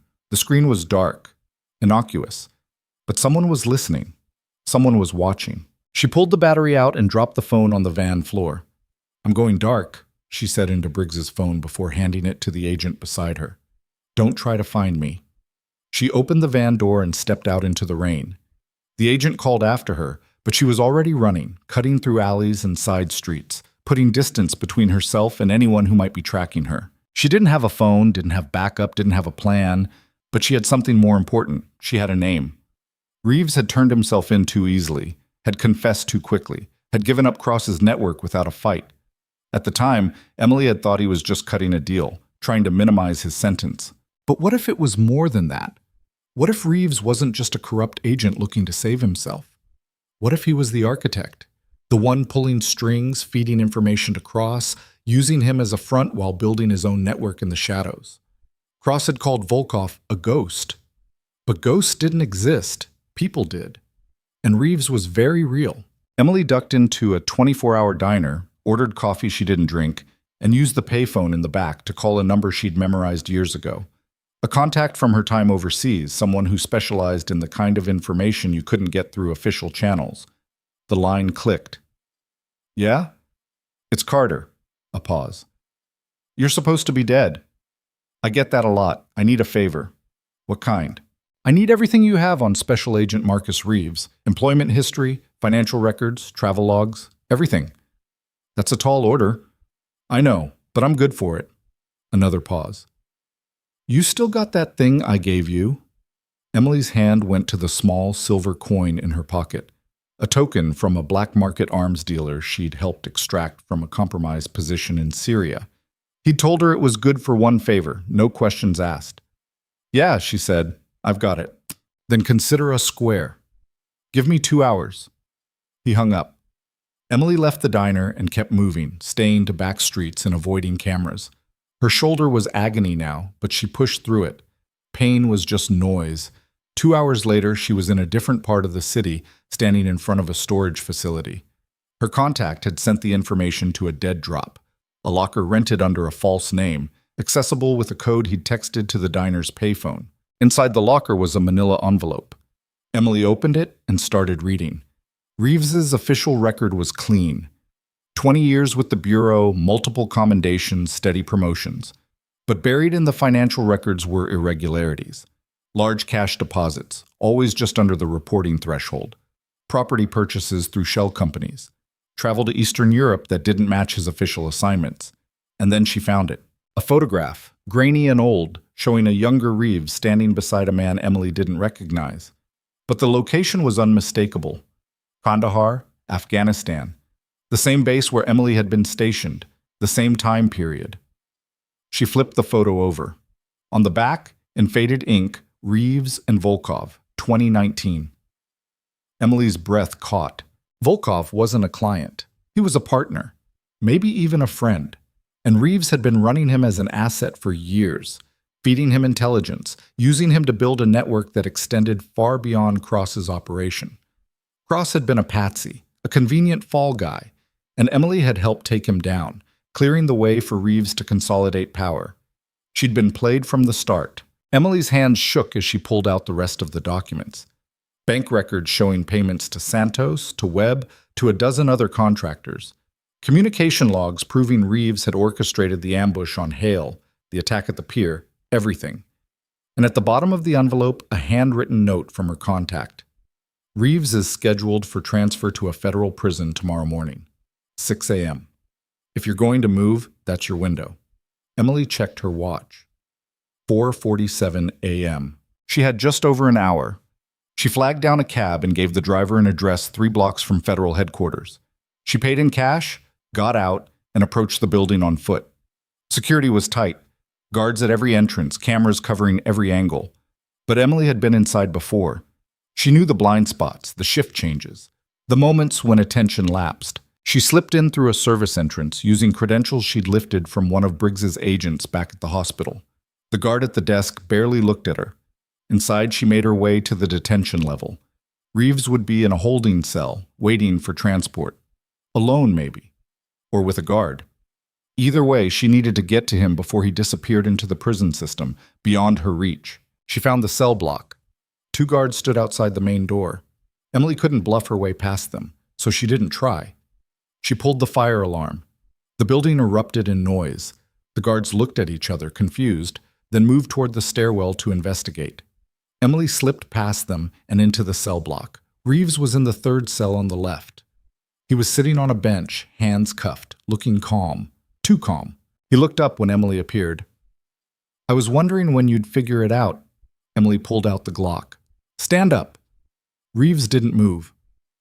"You going to shoot me, Carter? In a federal building? That's bold." "I've done bolder." "I don't doubt it, but here's the thing. You shoot me, you go to prison, and Volkov walks free. Is that really what you want?" Emily's finger tightened on the trigger. "Volkov's not real." "Oh, he's real, just not the way Cross described him. Volkov isn't a client, he's a colleague. We've been working together for 7 years, building something bigger than Cross ever dreamed of. And now that Cross is gone, there's nothing standing in our way." "Except me." Reeves smiled. "Except you." The door behind Emily opened. She spun, weapon raised.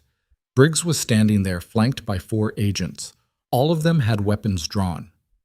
"Put the gun down, Emily," Briggs said quietly. "He's been playing us," Emily said.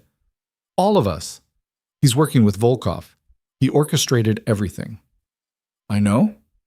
Emily blinked. "You know?" "I figured it out about 20 minutes after you went dark.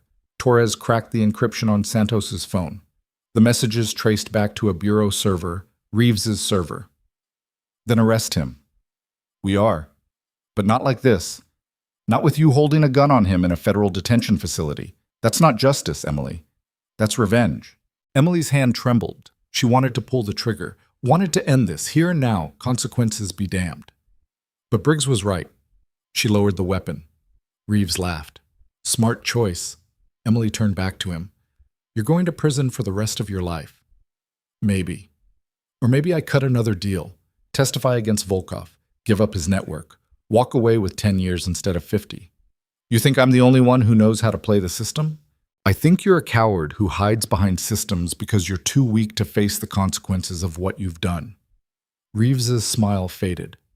"Careful, Carter. You're talking to the man who has enough dirt on you to bury you twice over. That little incident in Kandahar, the one that got you declared KYA, I know what really happened. And if you push me, I'll make sure everyone else knows too." Emily went very still. "What are you talking about?" "You know exactly what I'm talking about. The civilian casualties, the cover-up, the report that disappeared. Cross protected you back then. But Cross isn't here anymore." Emily's blood ran cold. She hadn't thought about Kandahar in 2 years. Had buried it so deep she'd almost convinced herself it never happened. But Reeves knew. And if he talked, everything she'd built, the new life, the fresh start, would collapse. Briggs stepped forward. "Reeves, you're done talking. Guards, take him to transport." 2 agents moved in, hauling Reeves to his feet. He didn't resist, but he kept his eyes on Emily. "This isn't over," he said. "Yeah," Emily said. "It is." They led him away. The cell block door clanged shut. Briggs turned to Emily. "What was he talking about? Kandahar?" Emily didn't answer. She just walked past him, out of the cell block, out of the building. She made it 3 blocks before her legs gave out. She sat down on a bench, her head in her hands, the weight of everything crashing down at once. Briggs found her there 10 minutes later. He sat down beside her, didn't say anything, just sat. Finally, Emily spoke. "I killed 3 people in Kandahar. Civilians. It was an accident. We were under fire. I was trying to stabilize a wounded soldier, and I made a call, the wrong call. And 3 people died because of it." Emily, Cross covered it up, filed a report saying they were hostile combatants. "He told me it was the only way to protect me, to keep me from a court-martial. And I let him. I let him lie for me because I was too scared to face what I'd done." Briggs was quiet for a long time. Then he said, "What happened after?" "The explosion. The one that was supposed to have killed me. It wasn't enemy fire. It was one of our own. Someone who knew what I'd done, who wanted me gone. Cross got me out, faked my death, told me to disappear. And I did." "Who set the explosive?" "I don't know. Cross never told me. But I always suspected it was someone in his unit, someone who thought I deserved to die for what I'd done. And you've been running ever since." "Yeah." Briggs leaned back against the bench. "Emily, What happened in Kandahar was a tragedy. But it was war. People make mistakes. That doesn't make you a murderer. It makes me responsible. It makes you human. Emily looked at him. Reeves is going to use it against me. When he cuts his deal, when he testifies, he's going to bring it all up, and I'm going to lose everything. Not if I have anything to say about it. Briggs, you can't protect me from this. Watch me. Emily wanted to believe him, wanted to think that someone could actually shield her from the consequences of her past. But she knew better. The past always caught up eventually. Her phone, no, not her phone, she'd destroyed that. Briggs's phone buzzed. He answered it, listened, and his face went pale. What? Emily asked. He lowered the phone slowly. Reeves is dead. What? Heart attack, in the transport van. Paramedics tried to revive him, but he was gone in minutes. Emily's stomach twisted. That's convenient. Too convenient. They looked at each other, the same realization dawning. Someone had killed Reeves, someone who didn't want him talking, and that someone was still out there. Emily and Briggs stood in the rain outside the federal building, watching the coroner's van pull away with Reeves's body. The red taillights disappeared around a corner, and with them went any chance of getting answers. Who benefits from him being dead? Emily asked. Briggs was already on his phone, pulling up files. Everyone. Cross doesn't have to worry about Reeves flipping on him. Volkov, if he exists, stays buried.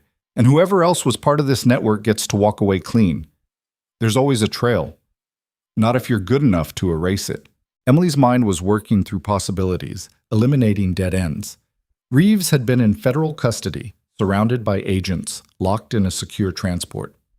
Heart attacks happened, sure. But the timing was too perfect. Someone had gotten to him. Someone with access, with resources, with enough pull to make a hit look natural. I need to see the body, she said. Emily, the coroner already... I need to see it. Now. Briggs looked like he wanted to argue, but something in her tone stopped him. He made a call, pulled strings, and 20 minutes later they were standing in the city morgue, looking down at Reeves's corpse on a steel table. The medical examiner was a tired-looking woman in her 50s named Dr. Patel. She pulled back the sheet, revealing Reeves's pale, waxy face. Preliminary findings suggest cardiac arrest, she said. No visible trauma, no signs of struggle. Toxicology is pending, but based on what I'm seeing, this looks like natural causes. Emily leaned closer, studying Reeves's neck. There, a tiny puncture mark, barely visible, right at the carotid artery. That's not natural, she said, pointing. Dr. Patel frowned and pulled out a magnifying glass. You're right, that's an injection site, fresh, less than 2 hours old.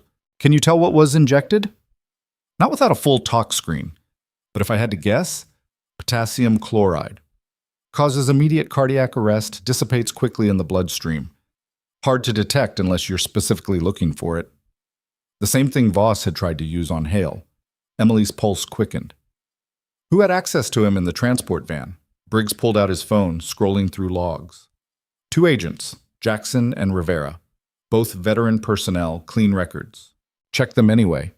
Briggs made the call. 5 minutes later, he had an answer. Jackson's been with the Bureau for 12 years. Rivera transferred in 6 months ago from Homeland Security. Who approved the transfer? Briggs went quiet. Then, Reeves. Emily felt the pieces clicking into place. Rivera wasn't just an agent. He was a cleaner. Someone Reeves had positioned inside the Bureau to handle problems exactly like this. And now that Reeves was dead, Rivera would disappear, and the trail would go cold. Where is he now? Emily asked. Off duty. Should be at home. Should be? Briggs made another call, and Emily watched his face darken. He's not answering. Patrol unit is en route to his apartment. They waited. Emily counted the seconds, her mind running through scenarios. If Rivera was smart, he was already gone. New identity, new city, lost in the crowd. But if he'd made a mistake, if he'd left something behind, they might still have a chance. Briggs's phone rang. He answered, listened, and his jaw tightened. They found the apartment empty. Looks like he cleared out in a hurry, but there's something you need to see. 40 minutes later, Emily was standing in Rivera's living room, staring at a wall covered in surveillance photos. Not of her. Of Briggs. Dozens of them. Briggs leaving headquarters, Briggs at a coffee shop, Briggs with his daughter at a park. All time stamped over the last 6 months. They were watching you, Emily said. Briggs' face was white. Why? Because you were Reeves's insurance policy. If things went wrong, if the network started collapsing, he needed leverage. And you were it. But I'm not. I didn't do anything. You didn't have to. You just had to be important enough that threatening you would keep people in line. Emily walked closer to the wall, studying the photos. And then she saw it. In the background of one image, barely visible, a figure standing across the street from Briggs. Dark hair, mid-40s. The same build as the man in the Kandahar photo. Volkov. He was real. And he'd been in the city the entire time. Emily pulled the photo off the wall and showed it to Briggs. This was taken 3 weeks ago, outside headquarters. Recognize the location? Briggs nodded. That's the northwest entrance, the one I use when I'm meeting with... He stopped. With Reeves. Volkov wasn't just working with Reeves. He was watching him, making sure he stayed in line. Then why kill him? Because Reeves became a liability. The second he turned himself in, the second he started talking, he put the entire network at risk. Volkov couldn't allow that. Briggs was pacing now, his hands shaking. So what do we do? Volkov's in the wind, Rivera's gone, and we've got nothing but a wall of photos and a dead agent. Emily pulled out her phone. No, Briggs's phone, the one she'd been using since going dark. She scrolled through the photos from Santos's device, the surveillance images he'd taken of her, and there, in the metadata, was something she'd missed before. GPS coordinates. Not for where the photos were taken, for where they were uploaded. An address in the industrial district, an abandoned factory that had been slated for demolition 2 years ago, but never touched. That's where he is, Emily said. You don't know that. I know Volkov operates from places no one's watching, and I know he wouldn't leave the city without tying up loose ends. I'm a loose end. Then we call in a tactical team, surround the building, go in with overwhelming force. And he disappears through a back door while your team is still getting into position. No. This has to be surgical. Just me. Emily. Briggs, he's expecting you to come in loud. That's what federal agents do. But I'm not an agent. I'm a nurse. I'm nobody. And that's the only advantage I have. Briggs looked like he wanted to argue, but he didn't. He just handed her a fresh magazine for the Glock and said, Don't die. I'll try. The factory was exactly what Emily expected. Rusted metal, broken windows, graffiti covering every surface. She approached from the south, moving slowly, scanning for cameras or tripwires. Nothing. Either Volkov was confident no one would find him, or he wanted to be found. Emily was betting on the latter. She slipped inside through a gap in the fence, moving through shadows, her weapon up and ready. The interior was a maze of catwalks and machinery, everything coated in a thick layer of dust. And then she heard it. A voice, calm and accented, echoing from somewhere above. Sergeant Carter, I've been expecting you. Emily stopped, tracking the sound. It was coming from the second floor near the old foreman's office. She climbed the stairs carefully, each step slow and deliberate. When she reached the top, she saw him. Volkov was standing by a window, backlit by the early morning sun. He was older than the photo, his hair graying, his face lined with scars. But his eyes were sharp, calculating. You're persistent, he said. I respect that. Emily kept the Glock trained on him. Where's Rivera? Gone. I sent him away once his work was done. You won't find him. I don't need to. I just need you. Volkov smiled. And what will you do with me? Arrest me? I have diplomatic immunity. Turn me over to your government? I'll be back in Moscow by evening. Kill me? Then you're a murderer and everything you fought for means nothing. Maybe I'm okay with that. No, you're not. You're a healer, not a killer. That's what makes you weak. Emily's finger tightened on the trigger. You don't know anything about me. I know you've spent 2 years running from your past. I know you carry the weight of 3 dead civilians like a stone around your neck. I know you think if you just save enough people, if you just do enough good, it'll balance the scales. But it won't. The dead stay dead, Emily, and you stay broken. Emily's hand trembled. Shut up. Make me. For a moment, the only sound was Emily's breathing, harsh and ragged. Every muscle in her body screamed to pull the trigger, to end this, to make him stop talking. But she didn't. Because he was right. She wasn't a killer. She lowered the weapon. Volkov's smile widened. Smart choice.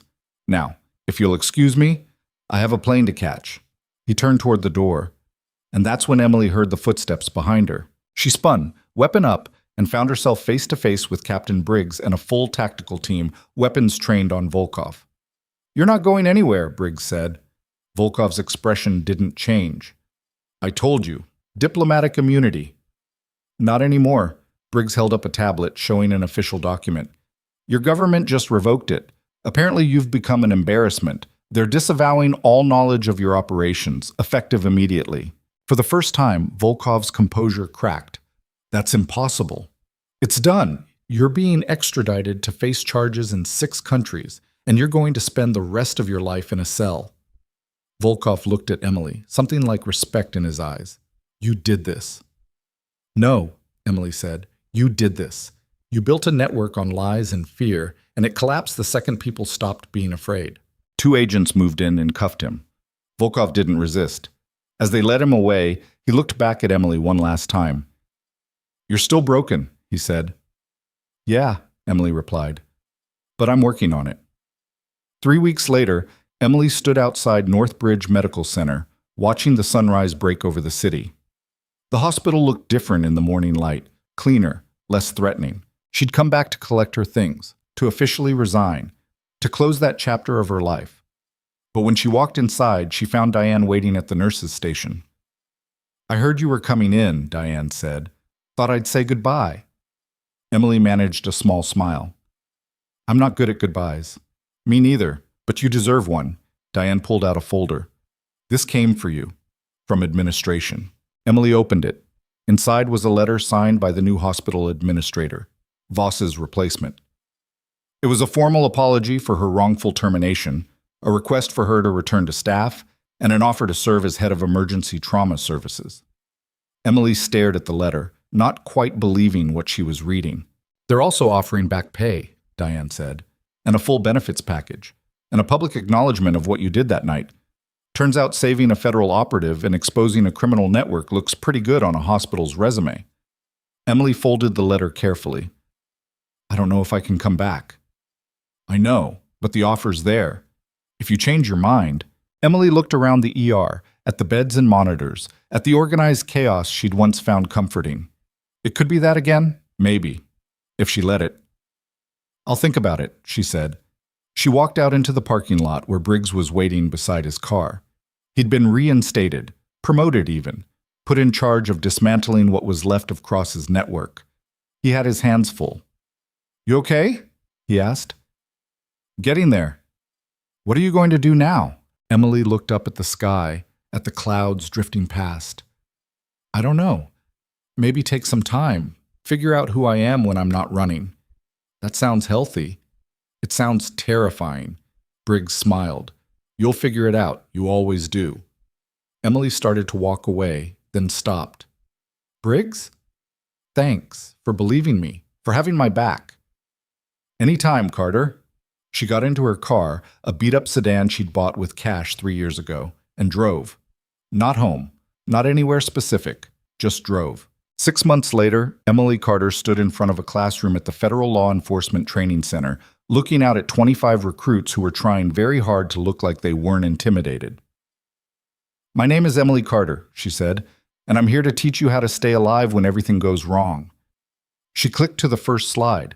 It showed a field hospital under fire, medics working on casualties while mortars fell around them.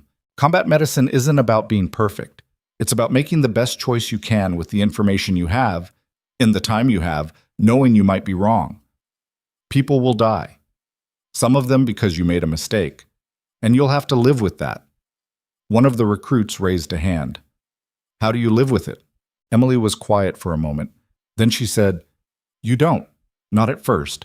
But eventually, you learn that carrying the weight doesn't mean you have to let it crush you. You use it. You let it make you better, sharper, more careful. And you save the next person, and the one after that. Until one day you realize you've saved more people than you've lost. And that has to be enough. The recruit nodded, something shifting in his expression. Emily continued the lecture, walking them through triage protocols, field surgery techniques, the split-second decisions that separated life from death. She'd been doing this for 3 months now, training the next generation of combat medics, giving them the tools she'd learned the hard way. It wasn't easy. Some days the memories came back hard and she had to step outside, breathe, remind herself she was here and not there. But those days were getting fewer. After class, she found a message waiting on her phone. From Rebecca Cross. My father's trial starts next week. I know you'll probably be called to testify. I just wanted to say thank you for keeping your promise, for letting me remember him as something other than a monster. Emily stared at the message for a long time. Then she typed back. He wasn't a monster. He was just a man who made bad choices. We all are. She sent it and put the phone away. That evening, Emily drove to a cemetery on the outskirts of the city. She'd been here once before, 3 weeks ago, to see the headstone that bore her name. Sergeant Emily Carter, killed in action, a marker for a woman who didn't exist anymore. But she wasn't here for that grave. She was here for 3 others. 3 names she'd carried for 2 years. 3 people who died because of her mistake. She knelt in front of the first marker and placed a single flower. Then the second. Then the third. I can't bring you back, she said quietly. And I can't make it right. But I'm trying. Every day I'm trying. The wind picked up, carrying the scent of rain. Emily stood, brushed the dirt off her knees, and walked back to her car. She had work tomorrow. A classroom full of recruits who needed to learn how to save lives under fire. A job that mattered. A purpose that felt real. It wasn't redemption. Redemption was a word for people who believed in clean slates and fresh starts. Emily knew better. The past didn't go away. You just learned to carry it without letting it break you. But it was something. And for now, that was enough. She drove home as the rain started to fall, the city lights reflecting off wet pavement, and for the first time in 2 years, Emily Carter felt like she could breathe. Not because the weight was gone, but because she'd finally learned how to carry it. And that made all the difference.